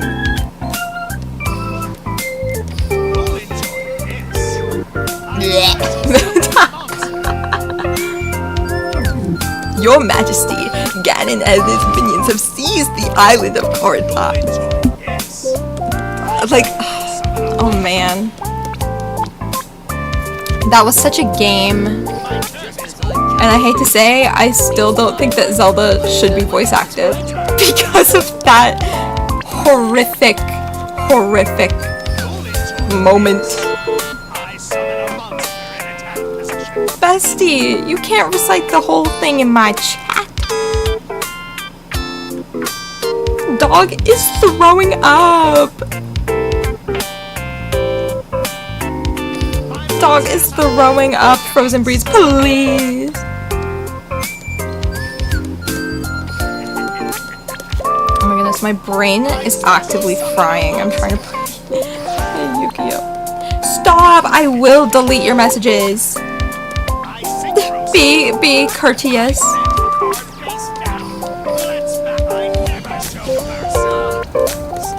Get nuked, Andrew. I will start bonking your messages, Frozen. Look. Look, watch. Watch me. Watch me do this right now. Boom. Boom. You're done. You're done. You're gonna get put in timeout.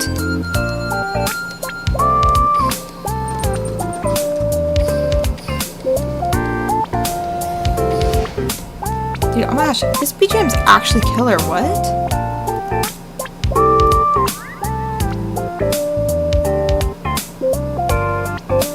Can you yell mind crush? I can't.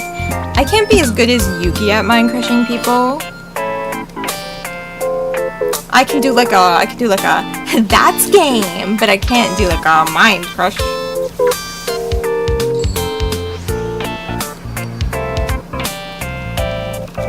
Send a soul to the Shadow Realm, but I don't have a Millennium item.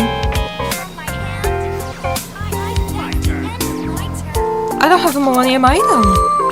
Imagine if I did. I feel like that would be a terrible decision.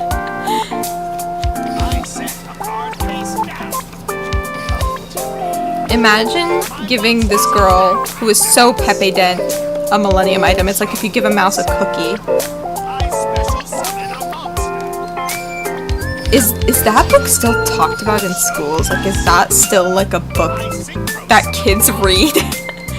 or am I just showing off my age? Because I have a feeling I might be showing off my age.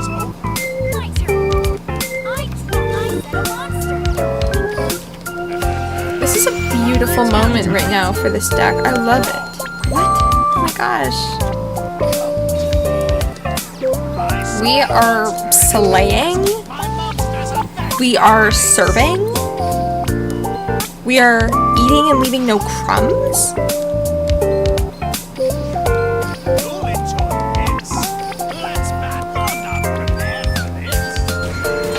We're literally leaving no crumbs right now. Mickey is getting destroyed.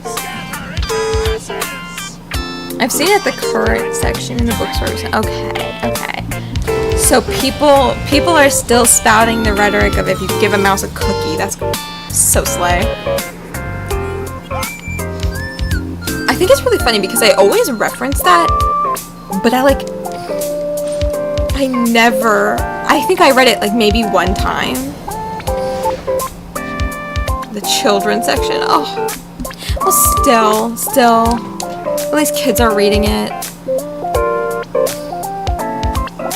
Just want to know where I'm at. That's not gonna tell me anything. But I will copy Light Sworns from Keith. I will do that because I kind of like Light Sworns. I think they're kind of cool. I saw animated on Reading Rainbow. How? Here's the thing. I've never watched Reading Rainbow, but like, how old is it? How old is that show?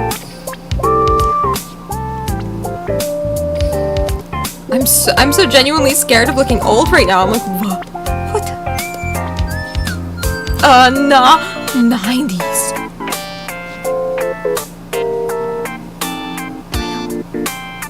I don't like this. I don't like the idea of like being old.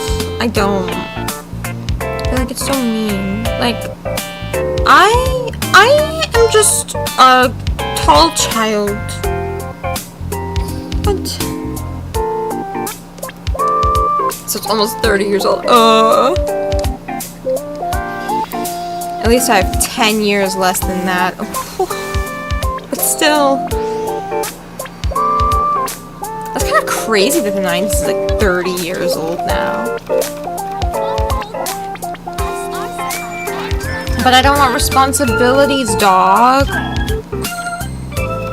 Being an adult sucks because you have to do things and you have to remember things, and I am forgetful. This is not a good starting hit. I mean, having Realm of Light and Light Sworn Sanctuary is good, but having only Minerva when I'm dueling these bitches.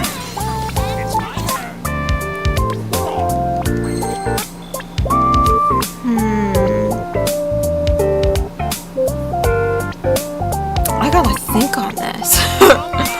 I don't think I have to. I do kind of do. Okay.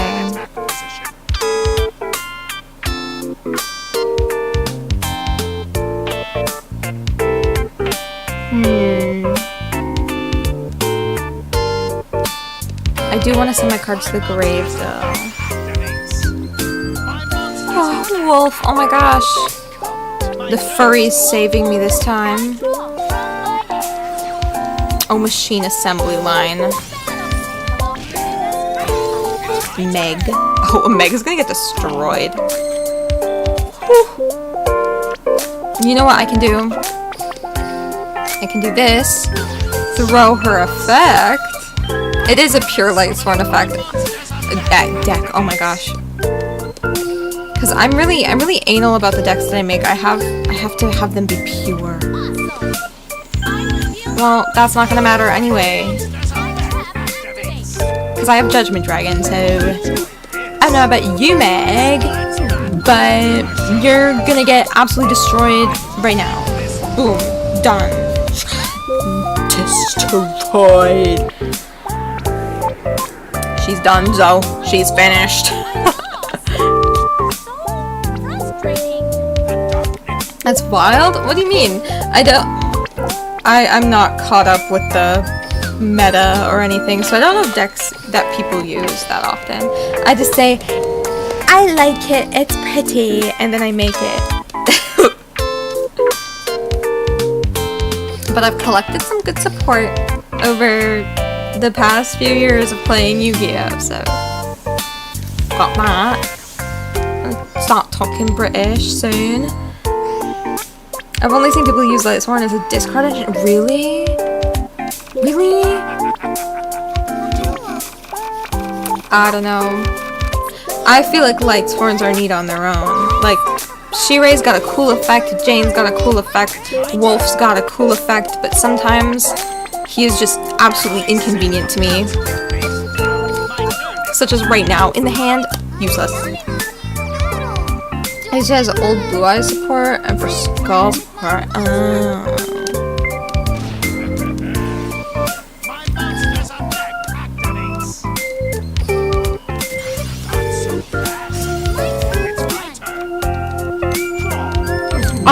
Charge of the Light Brigade's gone. Shit. It's been inconsistent. Yeah. But I feel like that's why I like it, in a weird way. I like trying to beat the clock. Because, you know, you're always discarding. Negate and destroy the spell card. Well, guess what? I have another.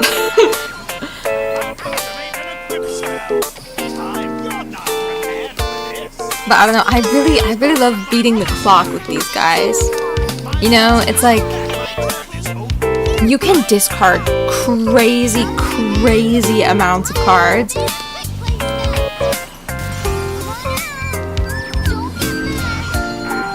Bella, don't say to not get mad if you know I'm gonna get mad. Bella's a little fool. Bella is a little third-rate duelist with a fourth-rate deck. You know?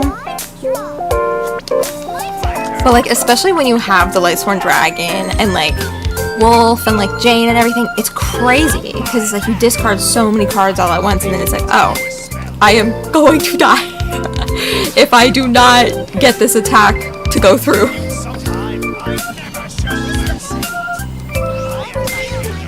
Oh, half shut my ass, Bella. Maybe I should give up. Maybe you should. I get really mean when I play Yu-Gi-Oh! I'm so sorry. I start getting like legitimately mad and offended at the not real AI.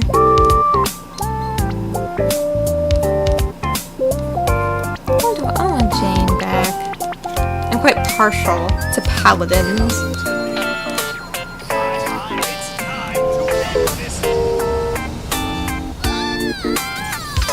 I just want drag. Oh, this doesn't get bruh. Your offensive is really tame. It's because I was really offensive and mean. I should not be a streamer. Nah, I feel like I want to be nice to people. But I also get really mad at fictional people and treat them like they're real people. Oh, Daniel. Daniel is one of my favorite DM World Standard duelists because he's so quiet. He barely says anything.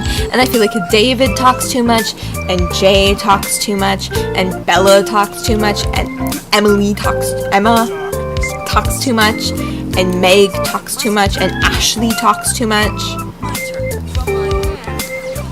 But Daniel knows when to shut up. Big fan. It's really sad when you can have favorite and least favorite standard duelists and you can call them by name. I will do this. I want you, Lumina. So I can get Jane. I hate that giggle. Just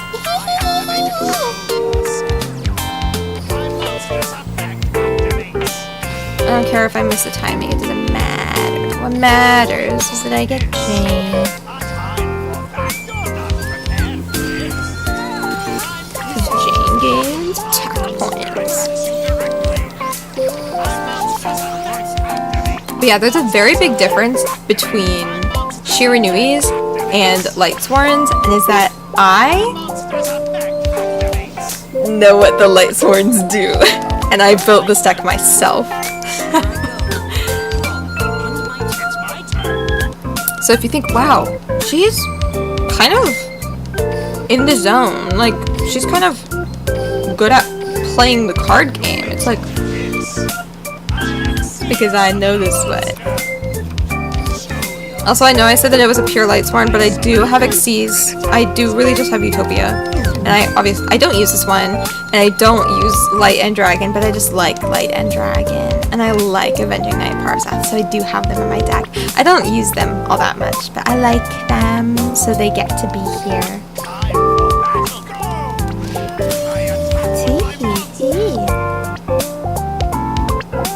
Getting the zone. Auto zone. Is that how it goes? I don't know. I see this deck as your baby. It is my baby. It's my child. It's my brainchild. And it's funny because I originally built it because I just had all of these cards. And I'm like, I have no idea what these do, but their artwork is kind of pretty, and so I just read them. Fortune Lady Every is great. Yeah.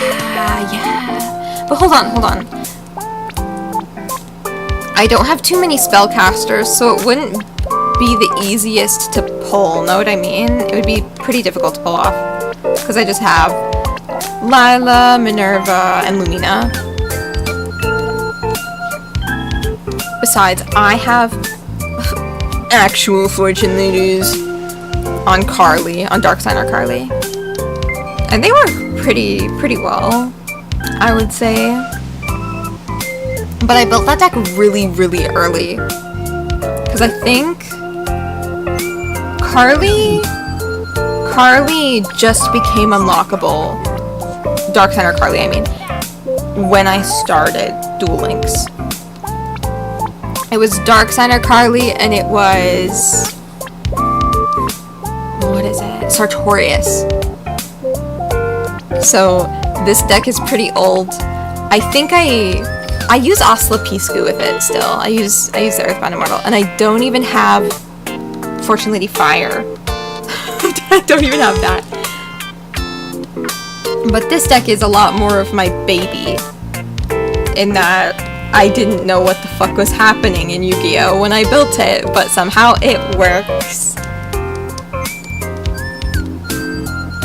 But I have another Fortune Lady deck, and I think another one. I have a few, but those are the ones where I tried to tech in Fire and see what was going on, but they never compared to the OG.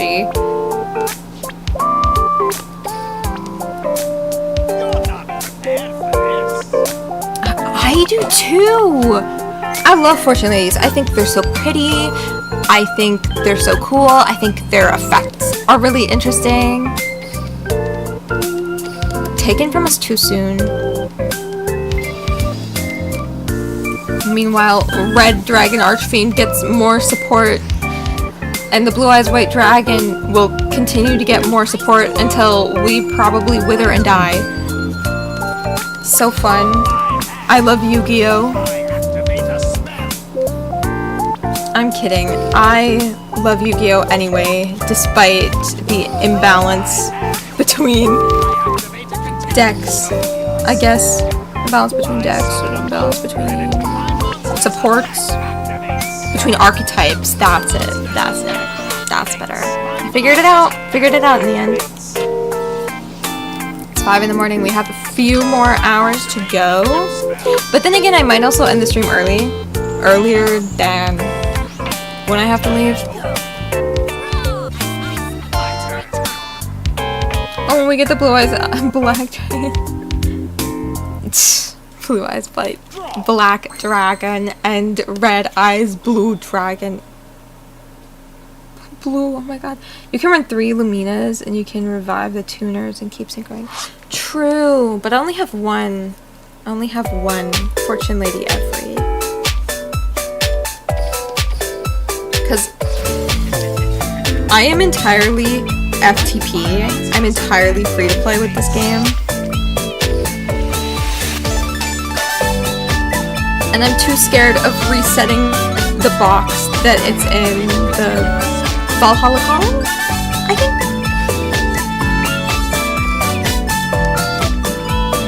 Yeah, because I don't have the best luck. I say as every time I open a pack, and I say, wouldn't it be really funny if I got this very specific card, and then immediately next pack that I pull that extremely specific card. But my luck isn't that good. I want to do piercing. I want to do piercing and this duel. Oof. And a ritual raving too. They'd have more Lumina. Oh yeah. I have Lumina. Oh, do I have multiple Luminas? That's a really good question. Because I thought you were talking about running more Fortune Lady Everys, and I'm like, oh, I don't have a lot of those. How many Luminas do I have? Because I don't like running her because she's weak, right? I have 4.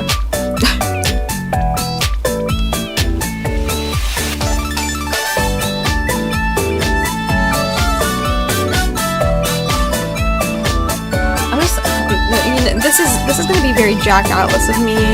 Very, I don't know. Who's another character that's known for like needing and requiring BP monsters? But it's very Bandit Keith is one of those characters definitely. But this is very Jack Atlas of me.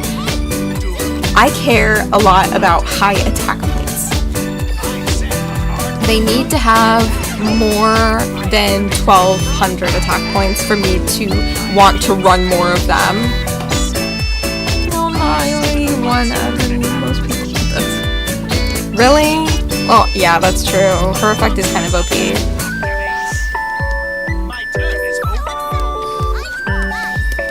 Every time I see Fortune Lady Every, I'm like, oh my gosh, I love Hatsune Miku. What are you trying to do?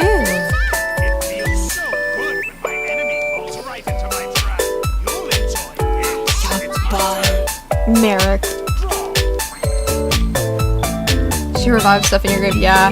But as long as you have cards in your hand. And one thing that you can probably notice by the way that I play is that I tend to run out of cards very quickly. Like, I like having no hand, basically. And I think that might be a side effect of learning one of my first decks as the Infernities, as the Infernity archetype, but I tend to hate to have a hand. Or like a hand with a lot of cards. So I feel like every time I have the ability to use Lumina, I can never do that because I don't have cards. Like right now, she's basically useless because I don't have other cards other than her.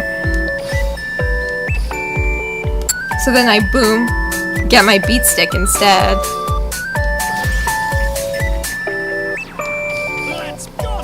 I'm a little short-sighted. Ooh, very short-sighted. Ooh.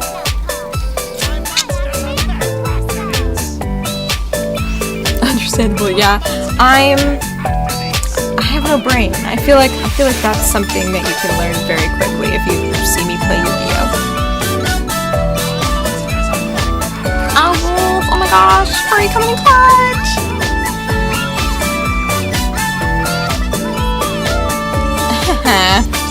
You silly Emma. Silly Emma thinks that I don't have light counters.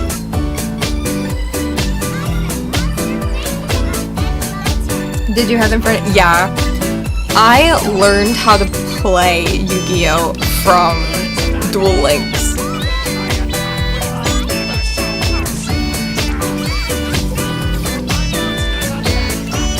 No, I'm dead.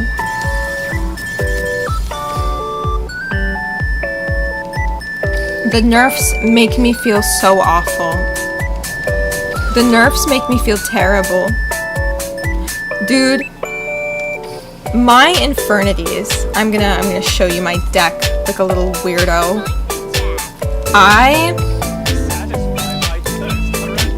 I love Darkseid or Callan Kessler. I love that lash.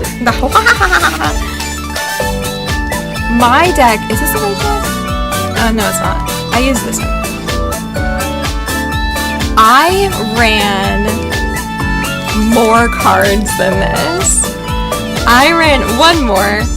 I ran Trishula. And Trishula has been a Lim 1 since it dropped because it's so OP. Where is she, my little baby? My turtle dove, Trishula, Dragon of the Ice Barrier. It's a level 9, so it's kind of difficult to do with this deck, but in my other Callan, I use it as well. It's a Lim 1.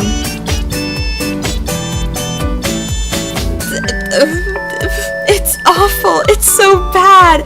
No, literally, I would like Konami themselves to name more than 5 people who genuinely run Infernity PvP.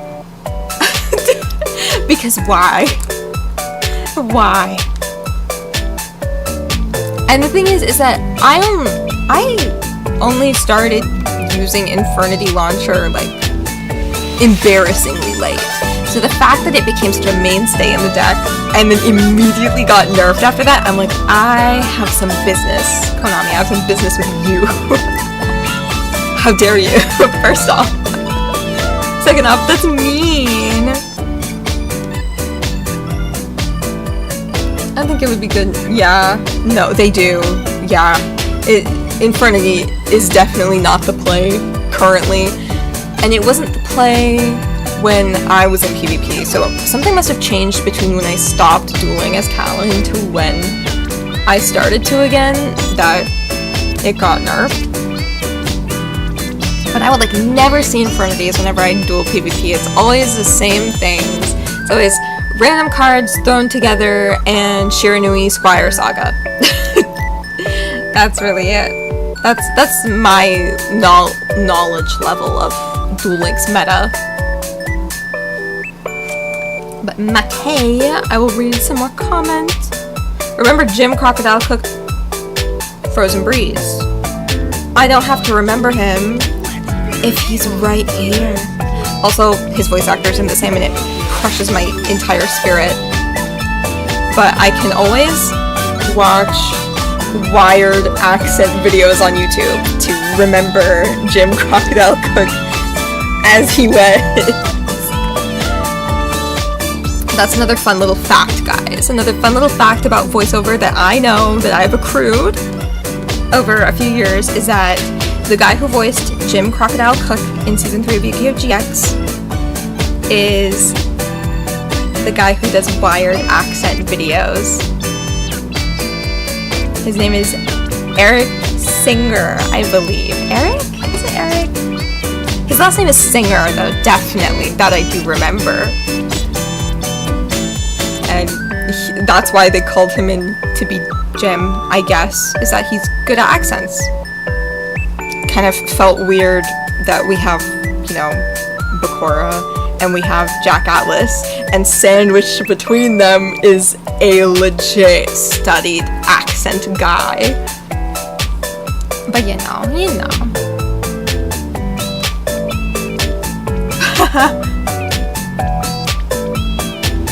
Oh, Jim, he's just so pretty. Sorry, I got distracted looking at him. But I remember earlier, sorry, I didn't mean to tap on Astro Phoenix.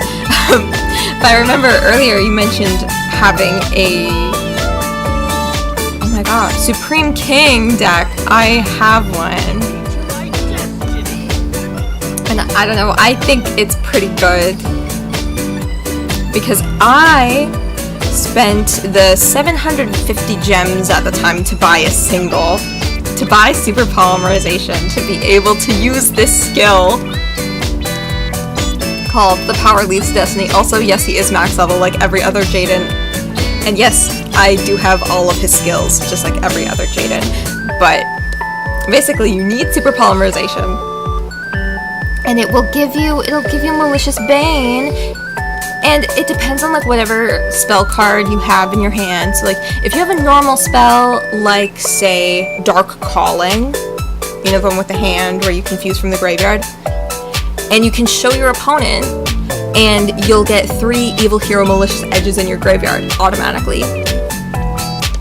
So I use that all the time because it's really good. Also, it's really good with a Dusted Gold because you can search for any spell, so I always go for that. Activate the effect, show off Dark Calling, get the Malicious Edges in the graveyard to then be able to summon Malicious Fiend, like almost turn 1. It's beautiful.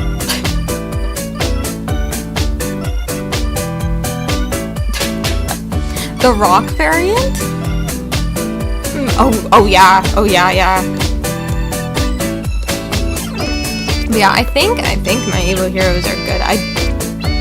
There's still not enough Evil Hero support for me to fully be like, ah, yes, this deck is perfect. I know the ins and outs of it. It's in my nog. Like, I have no clue. I have no clue. I just looked out my window and it was right outside. Scared. But yeah. Also, I spend so much time in Duel Links that, if you notice, Bandit Keith is max level. Ishizu's max level. Jaden, max level. Jesse, max level. Chaz, max level. Alexis, max level. Jaden Yubel, max level. Blair, max level. Supreme King Jaden, max level. Jack Atlas, max level. Darksider Gallon, max level. Darksider Carly, max level. Callan Carly, max level. Sharky, max level. Rio, max level. Onion Kite Bitch, max level. Quattro, max level. Annika Boom, max level. Declan, max level. I'm very normal. I'm very normal about Yu-Gi-Oh! But I have to get Merrick to level 40 so I can get Halpimer. So I'm stuck playing the characters who aren't cool and are lame and silly, and I'm gonna auto-duel this one. I'm too tired to deal with a vagabond right now. I'm not addicted. I'm not addicted. I was addicted before when I kept up my consecutive login streak to 454 days in a row. But you know, it's between addicted and not addicted. It's not an addiction. It's not. See, the first step to recovery is admitting that you have a problem. But what if I don't want to recover? Why would I admit that I have a problem if I don't want to recover? Because it's not a problem. I'm just being silly. Addictions are serious, and we should treat them with the severity and the weight that they so hold. Also, why are these tracks get progressively louder every freaking time? I'm so upset. Oh no.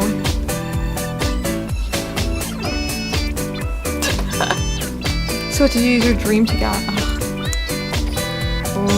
I use my dream tickets on cards that I like, or ones that are pretty. Speaking of, you're gonna watch me make some bad decisions. Because I go through with my silly little tickets and I say, I want, oh, none of these are cool. Oh, Flying Elephant, I want that one. That was used in Sam's duel against Bandit Keith. Of course I want that card. It's a card that ruined Bandit Keith's life. Why wouldn't I want that? All my decks are retro because I don't watch modern Yu-Gi-Oh!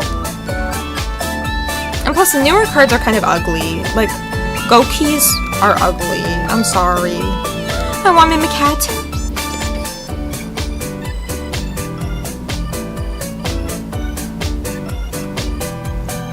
I think it might be you. I didn't notice a dip in my internet.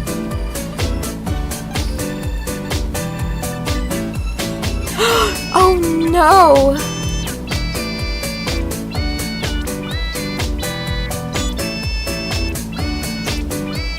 Mate. Oh no. How is it now?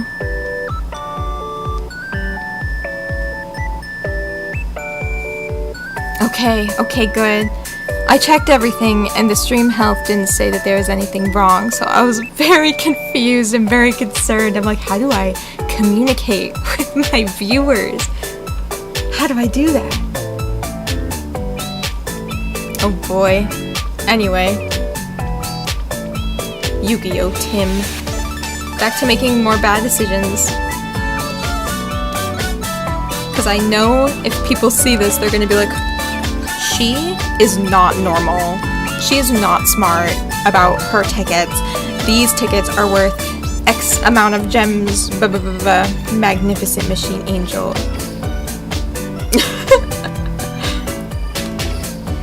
I'm a Cyber Angel apologist. This looks like it was an anime exclusive card. I kind of want that.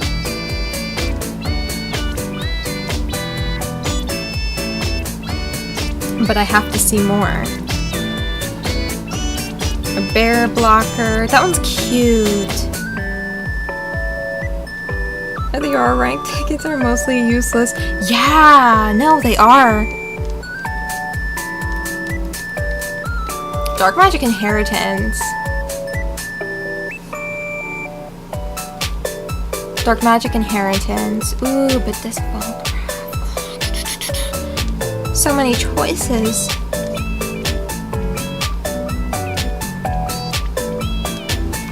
This one. Destruct Potion. Cyber Angels are pretty based, but currently in Duel Links they're not that good. I mean, they've added Rash now, so they're semi-playable now.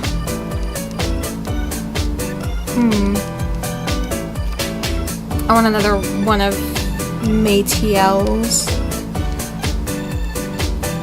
Ooh. I do kind of want to try these like fairy type, like Parsats, like counter tracked decks. I remember I tried to make them in Tag Force and they worked out really well. So I might do that. Oh, but Band Sweet Guitar. Ooh. Choices, no, I will. Well, the thing is that I don't have a Trickstar Fusion. So that would not be the best. Hades is so cool. But it sucks because like you get so many of him that he feels so much like an afterthought or like a true infection of the ancient Duel Links meta.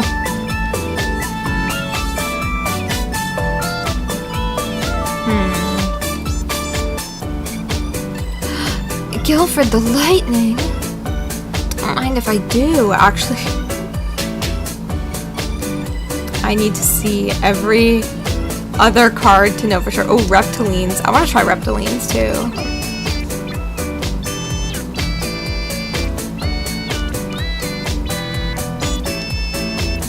Yeah, no, it's gotta be Guilford the Lightning. He used that in Yu-Gi-Oh! R. Of course I want it. If there's one thing to know about me and the cards that I prefer, if a card is from the anime or is obviously from the manga based on like art style, or if the card just looks weird, or if the card looks really pretty, I won, and I will do anything to get. I need more of these. I need more of the satellite cannons, because I have 2 satellite cannons, and I think it would be really funny if I had, you know, like Quentin with the satellite lasers. Dual Terminal lore video? No, I haven't. I know, like, the bare minimum about Dual Terminal. I know that the art style is kind of wonky, but at least they have renders of a lot of characters.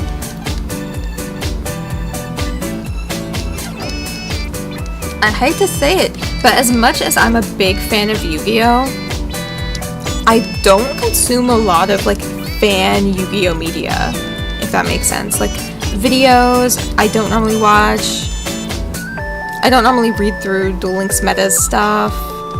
I know of MBT, don't know who he is, though. Like, I've never seen anything of his. Do I prefer rituals, fusions, synchros, exceeds, pendulums, or links? I love rituals. I love ritual decks. Maybe that makes me like even more retro in terms of Yu-Gi-Oh! Oh, finally. Finally more than 2 end tickets so I can get my boys all together. But I'm a ritual summoning fan. Since day 1, I saw Cyber Angel Benton and I knew. I was like, these are the ones for me.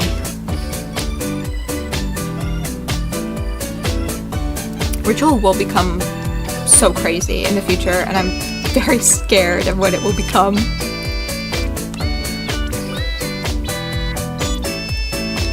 But I don't know, I feel like Cyber Angels go burr.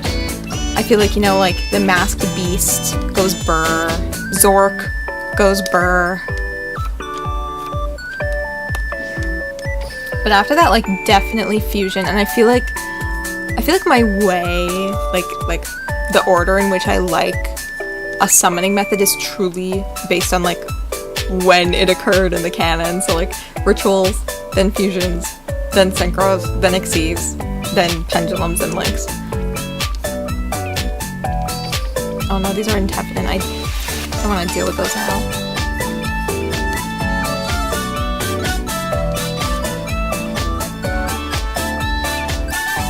Dude, oh my gosh, Zork? I would hate to duel against somebody running Zork. So Cools and I don't normally duel a lot because she's a Zork duelist. But like, man, Dark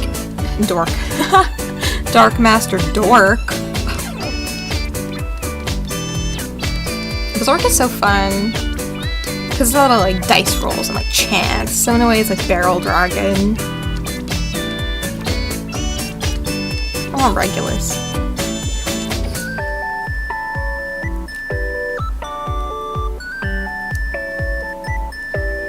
Do you have a Zork? I do. But I feel like the Zork in that deck is really an afterthought. Because compared to Zork, I prefer Zera the Mant. Just because he doesn't have an effect. And Zork's effect is very, very based on chance, and again, I am not very lucky.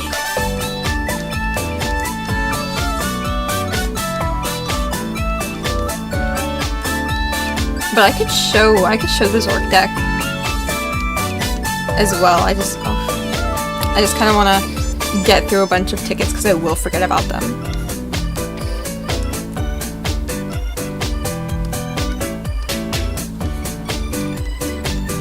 Because again, something about me, I forget everything. Genesis Dragon. I need this. By I need this, I mean Chaz used it in the manga. I need it.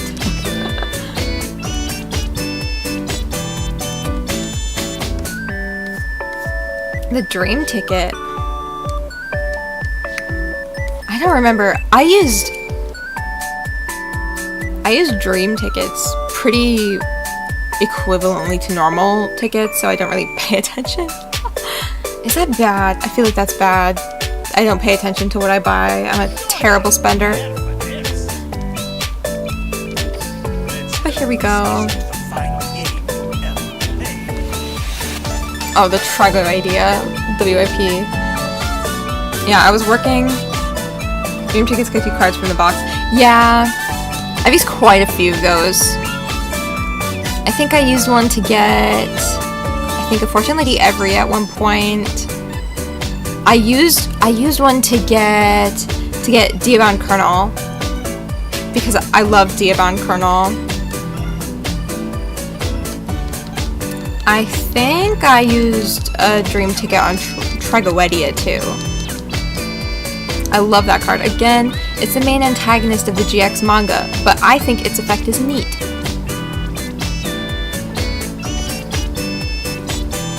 They are. Those boxes are awful. Do I not have a Zork deck here? Did I delete it? I think I deleted it. Oop. Or it's on Rio. But is it? It is. It's right here. Huh.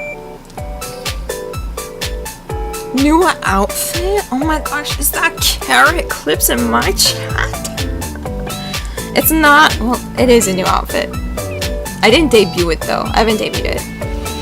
I just thought, I have so many outfits laying around, but I just never use them. So I'm like, I'm gonna use it right now. Just why the fuck not? But yeah, dog, my Zork deck is bad. I run Dragon Zombie in this because of advanced ritual art.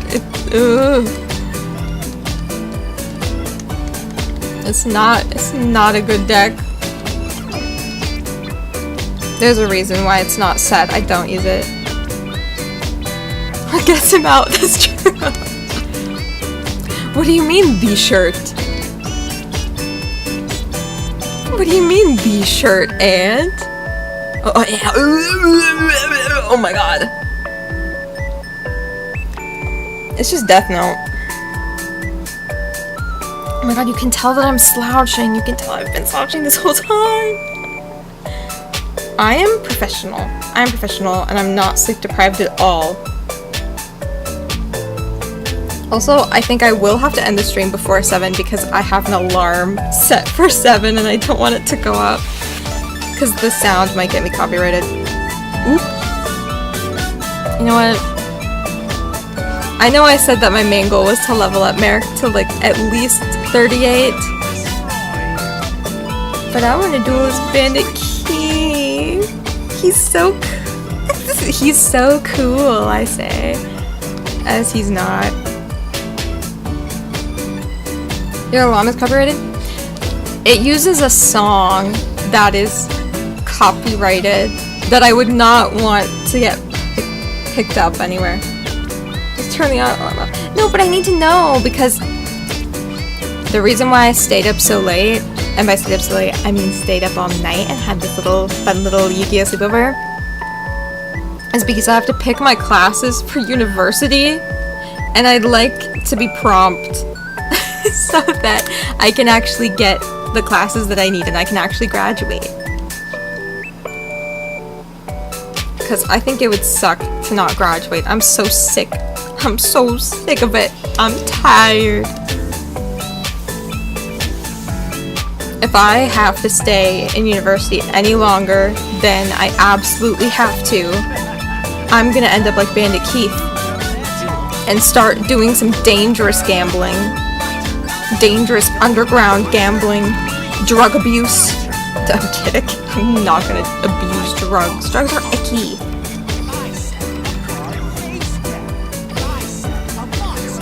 He's so cool. I'm sorry. I like Bandit. I like Bandit Keith. Do they only have one teacher teaching one class or something? Well, funnily enough, I actually had to change my career track in university because they weren't running my classes and they stopped providing the minor program that I was in. Like literally a month after I had got accepted into it.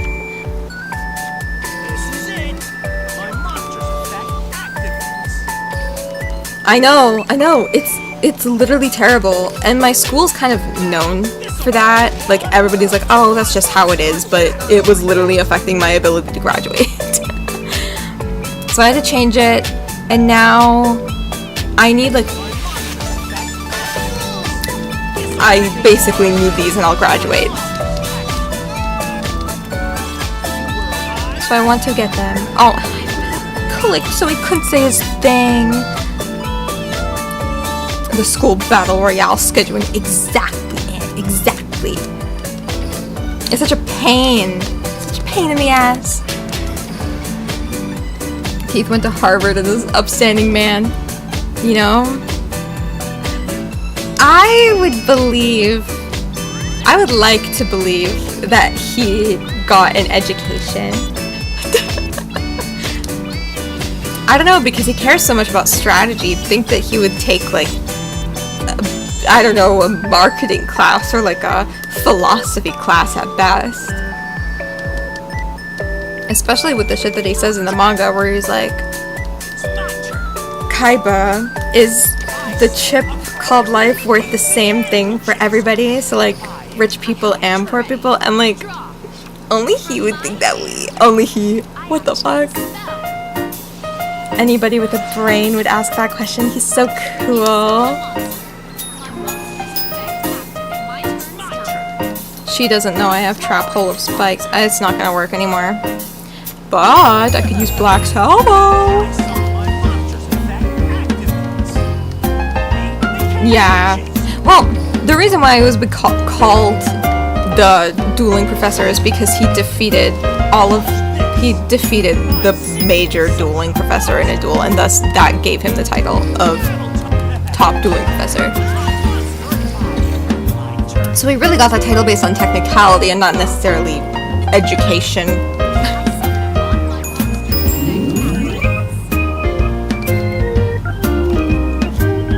Just popping in to drop a like for the algorithm. Have a good stream and good luck with the schedule stuff. Come on, look at me. There has been only one weird thing about the stream in terms of possible internet issues and buffering. I've been doing great. Look at me go. I'm talking out my ass, playing Yu-Gi-Oh!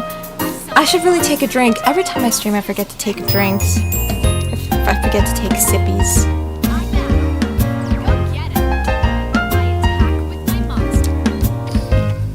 What a loser. That was such a pathetic thing, Haley. It's really weird that I know them by name. You know what I could do? I mean, it's not like it's actually Barrel Dragon, though. This deck is so weird because I never end up drawing Barrel Dragon. I always get Desperado, but I never get, like, vanilla Barrel Dragon. Keep coming in clutch with that fuckboy laugh. I need to stop. This is a time when I would normally say, I need to go to bed. I need to go to sleep, but you know. Is Desperado Barrel Dragon in the manga? No, it's not. The funny thing is that for most of the cards that Keith uses in the manga that are actual cards, he has voice lines for them. And even if it's not in the game, he'll have a voice line for it. So he has a voice line for basically the ace monster of his deck outside of the evil god that he uses in Yu-Gi-Oh! R is Fiendish Engine Omega, which he has voice lines for. And the evil god that he uses in Yu-Gi-Oh! R that don't even exist as cards because they are so OP that it's absolutely obscene. He has a voice line for it. He's like, yeah, the Wicked Eraser. It's like, bestie, why'd they make you record that? It's never coming to Duel Links. They'd be insane. But now it's there. Also, yeah, he has an evil god card in the manga because he died in the manga, and a bunch of these guys who are obsessed with Pegasus are like, we need to revive Pegasus because Pegasus also died. And they're like, we need to revive him, but we need somebody who is where Pegasus is, so on Duelist Kingdom, at the island, and we need somebody who probably knows who killed Pegasus. And so they revived him with the help of the Wicked Eraser and the other evil gods. And they're like, you get to keep this one, which is weird. Like, I hate to say, Keith's vibe doesn't equal evil demon dragon, but okay. Bro, I hate to say, I'm not that old. So, like, when did R came out? R came out, or was being developed in terms of, you know, like, being written, being drawn, being published around the same time as the GX manga, so that would be around 2005? Is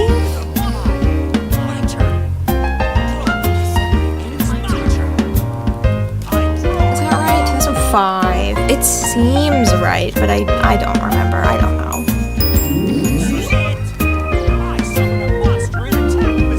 No, it didn't. He literally. Oh, man, I get sad every time I think about Yu-Gi-Oh!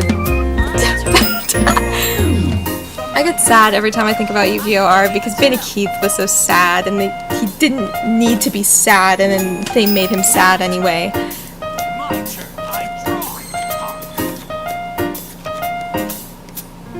But the Wicked Eraser is all about, you know, your opponent's cards, keeping track of, you know, spells and traps that are on your opponent's side of the field. Instead of being just raw power, it's raw power dependent on something that he is inherently weak against, which is other people. He's not good at controlling other people. And then the evil... Yu-Gi-Oh! R is so complicated. I don't want to, like, tag my thing for spoilers for Yu-Gi-Oh! R. Or, I guess, like... Oh, Wicked Eraser lore. Whoa. But, you know.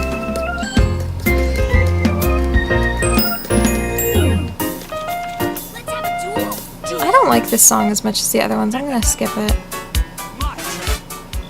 Okay, this one's cool already.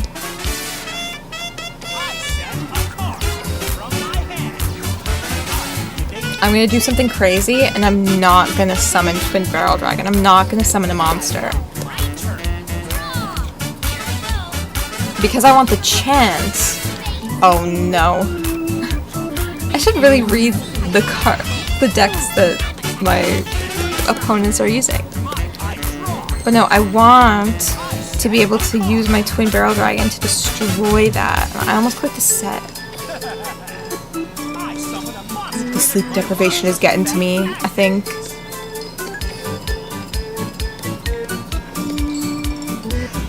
Please. My luck is not good. Sad then. I'm going to throw up. I don't know why that was my initial reaction. It's like, I'm going to throw up. Huh? Yeah.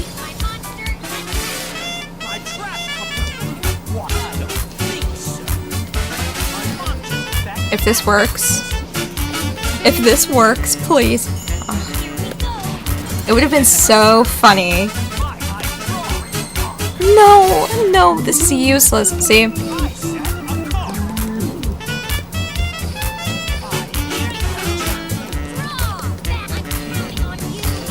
Oh, I'm not good. Oh.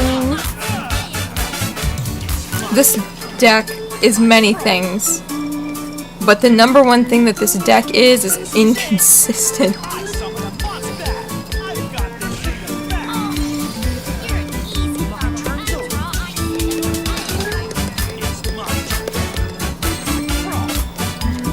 Oh, that's because it's pre-Callan. I don't know why they reuse designs a lot, but Yu-Gi-Oh! Is so silly like that, you know? You get 5 characters that all look the same, and they all have similar character motivations, but they're different. They're not the same. I wanna summon this. I don't care if it's not a good play.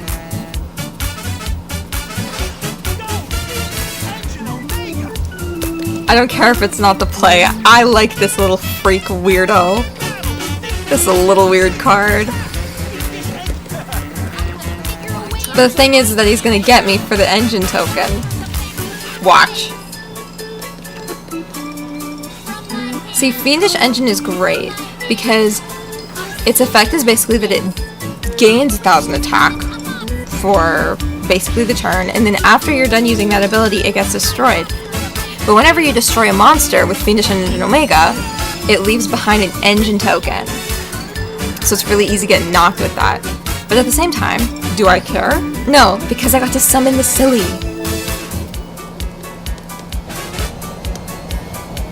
See, the way that I play Yu-Gi-Oh! And the way that I build decks is that I want to be able to summon the silly. It doesn't matter if I win or lose. I just want to summon silly card that I like that makes brain go brr. I should really stop dueling as Bandit Keith. This is like wasting standard duelists.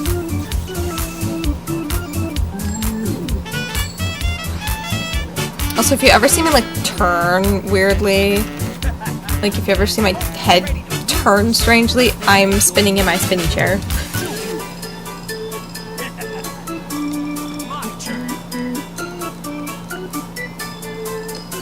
Exactly, dog. But because my deck is super inconsistent, a lot of the times I can't use the engine token for anything, right?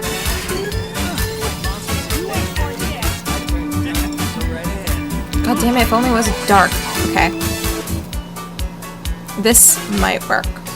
I want it to get destroyed so that I can summon Desperado with its effect. I don't know why I didn't attack. My brain is schismed. Exactly what I wanted to do.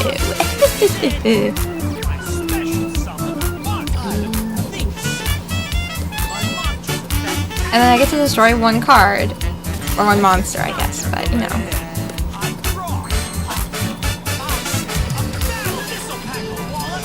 Desk counter below. Tee hee hee. And I couldn't even use Time Machine.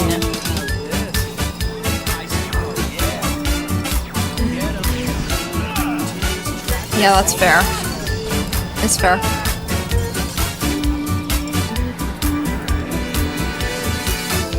What was I playing when this was a tier 0 deck? I was not playing Duel Links. I started Duel Links in 2019, in like summer of 2019. So I wasn't around for the heyday of Jerry Bean's Man meta. I wanted to do this.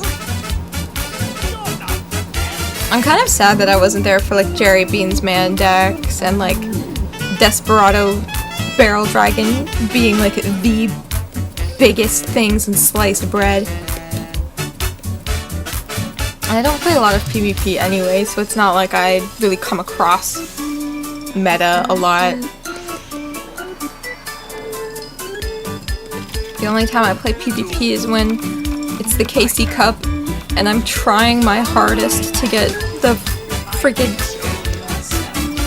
cards.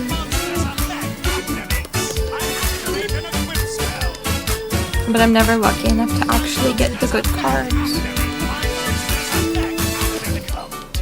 Like, I want the alt art of the Karibo, but I keep getting Harpy Oracles the whole time.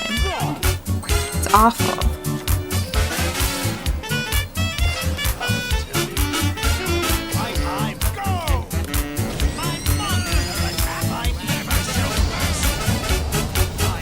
You can tell that it's getting later because I'm just getting quieter and quieter. Because I'd feel bad if I woke everybody up if I was like shouting about Yu-Gi-Oh! Know what I mean?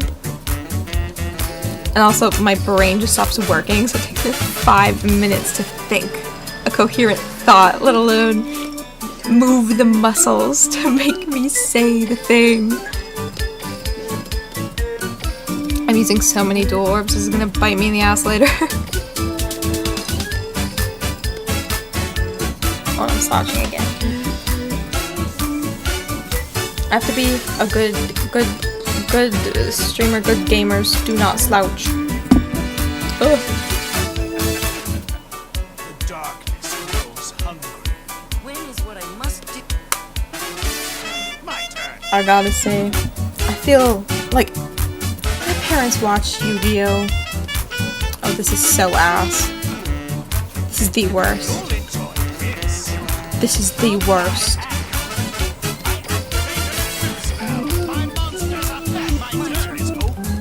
Oh, this is the worst. This is so bad.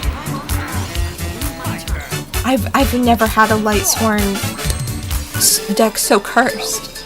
So awful. What? Holy shit.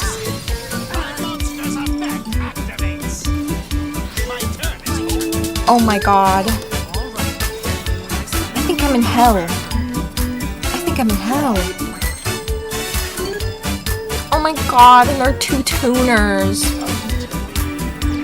I could have used its effects. No, but I can still do this. No, it's okay, it's okay. Crisis averted.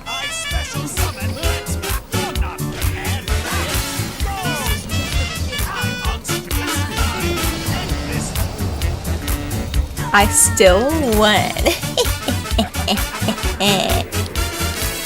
Despite everything, I still win. That was so fucking lucky. What? That was so unlucky, and then immediately the card that I needed to win. Like, huh? Oh my god. Considering what just happened with my Bandit Keith deck, damn. The Yu-Gi-Oh gods be looking down upon me favorably.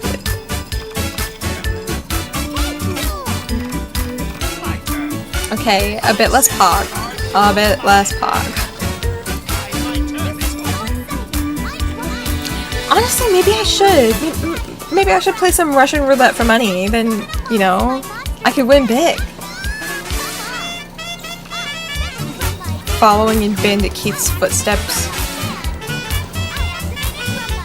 I am going to die. Oh my gosh. No, okay, maybe this could turn everything around. The duel isn't over until the last card is played.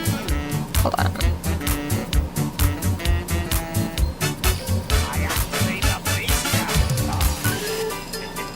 I still want it because I can use Utopia. I can use Utopia and tank some attacks. But then he would just use... No, I'm sure it's fine.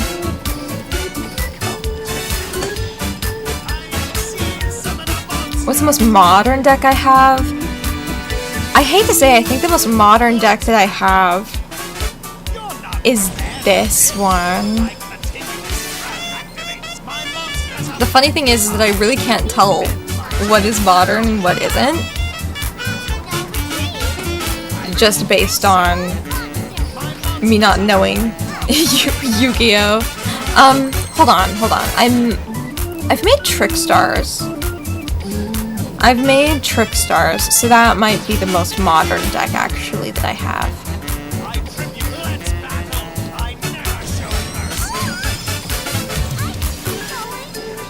Oh, I'm stupid! I clicked wrong.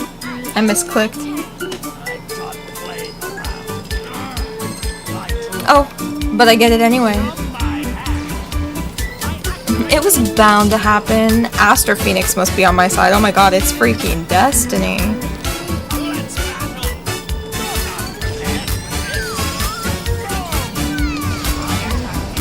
Girlie got sweeped. What the hell? So sorry, Emma. I'm not really that sorry.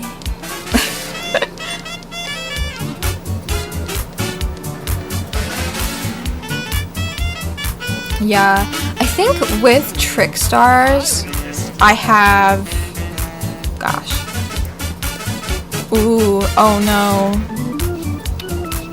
Mate, give me a second. A very important thing when you get into later Yu-Gi-Oh places is to turn off the Vox. Because I don't like the voice acting in modern Yu-Gi-Oh! But I'm pretty close to getting the field spell that's really good for Trick Stars. But my Trick Stars aren't the best.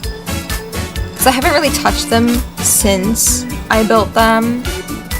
And I've sort of been brute forcing leveling her up, so it's not the best. Like, I'm using Dark Room of Nightmare in this deck, like, not the best. I'm just a little silly, you know? Just like the song, I'm silly.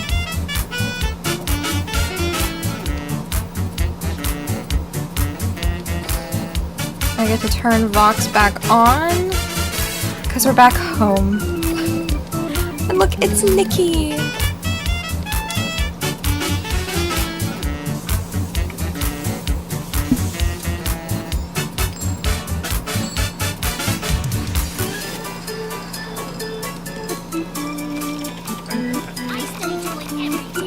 Even weekends! I make fun of Nikki, but it's out of love.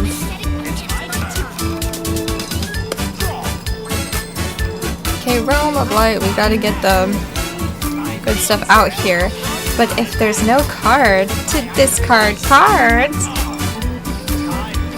how can I build up the vibes? Oh my god. Dark Mimic. Oh, it's Feast of Fiends. I didn't read it before.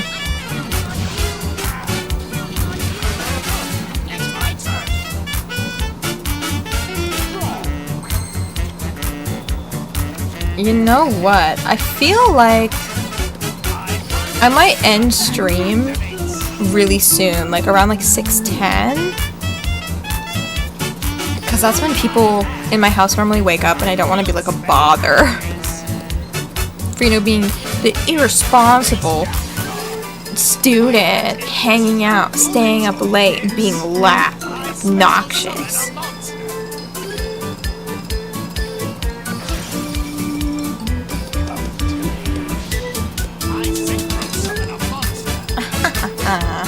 Michael.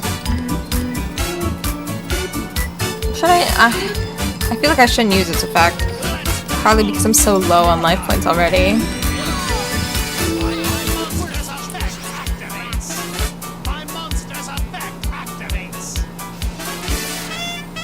Yeah, if they're awake too, they're gonna be basically in the same boat as me, but it's like, I want to be more respectful, I don't know. I feel like anytime I'm loud in my house, I feel like, oh, I shouldn't be loud. Bestie's trying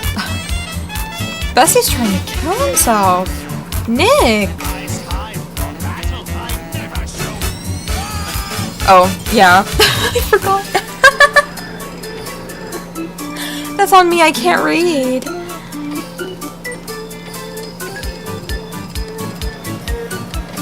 Don't talk about that. Don't talk about that. We don't talk about that. I didn't read. I didn't think.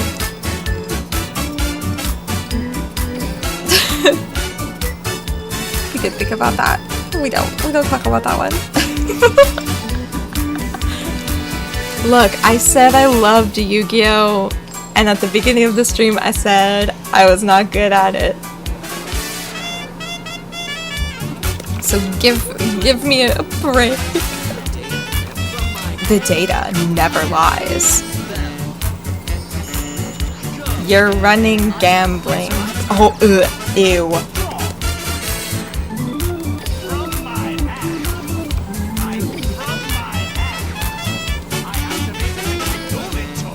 I just want to send the cards to the grave.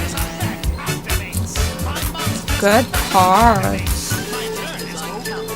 And then I can swap them. Due to my calculations.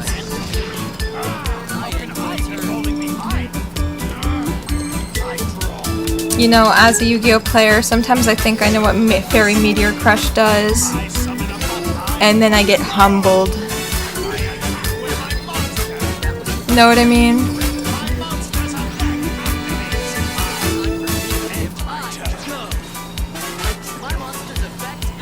A blowback dragon. How many does that make that? Oh, that's more, why not? I'm gonna add... Oh, I should have gone Lumina. This could turn out really well. This could turn out really, really well.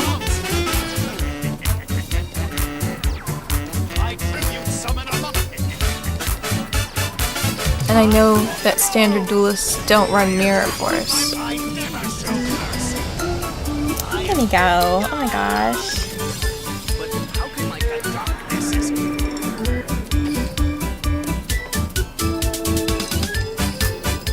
It's 6:01. I think it's a good time to end the stream. I got in one really big L. One really fat L that I just stared in the face and went forward anyway. So I will return us to my room.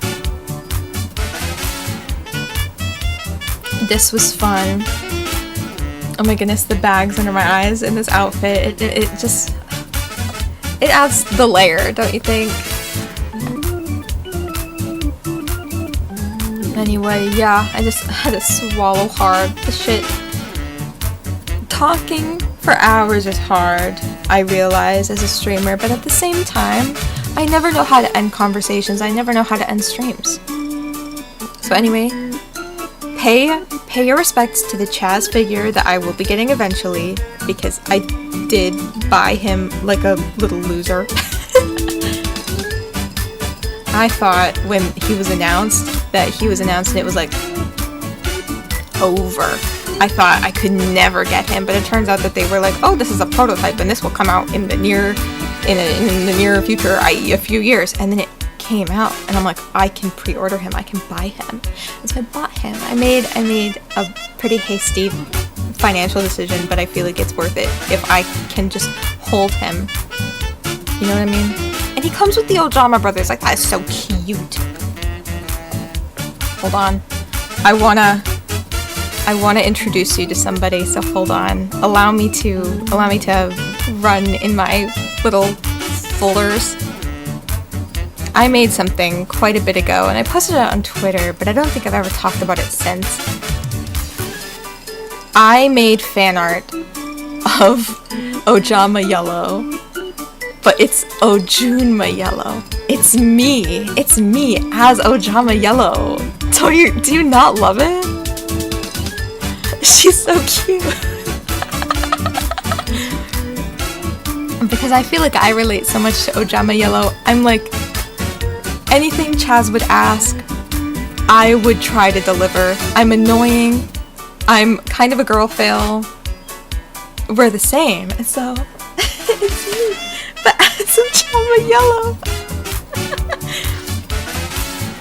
Yeah, I did end up remastering the art of Ojama Yellow, so all of the gum detailing and teeth shading and the spit, I had to painstakingly recreate myself. It took me a surprisingly short amount of time, but you know, my labors.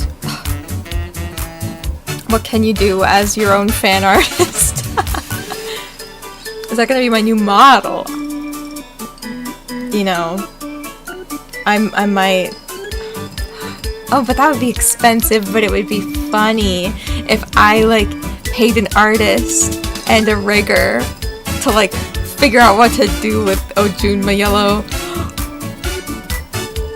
Like, you're looking at twins? How could you say that? How could you say that? You know how it makes me feel?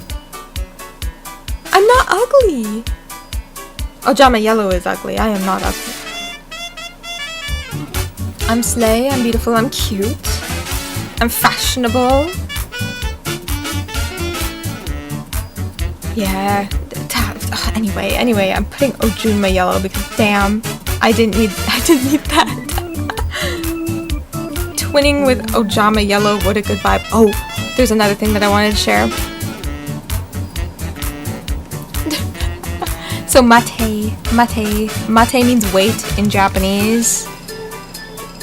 I'm so slay, I'm so worldly. I believe it's in memes. Because I make a lot of my own memes too. But I drew a fan art of Bandit Keith. I don't know where it is. I don't know where I saved it. Holy crap. Wait, holy crap, Lois. Where did I save my Bandit Keith pictures? Hold on, I remember. I know where it is. My folder naming conventions aren't the best. Because I do, in fact, have this folder called I'm Screaming and Bashing My Head Against the Wall. And then it has a bunch of Bandit Keith pictures in it. It wasn't there. I don't know where it is. Anyway. No. I guess Bandit Keith's fat titties can wait. Man, the things that I do as a Bandit Keith fan to get content, you know what I mean? Anyway, I'm a yeet. Oh, is yeet too old of a slang now? I think it is. Anyway, yeah. I'm gonna go. I'm gonna try not to scream about Yu-Gi-Oh later. So anyway, bye-bye. See you whenever. I don't know when I stream. I don't have a consistent stream schedule or anything, so you know, I'll see you when I see you. That's what it is. I'll see you when I see you. Bye.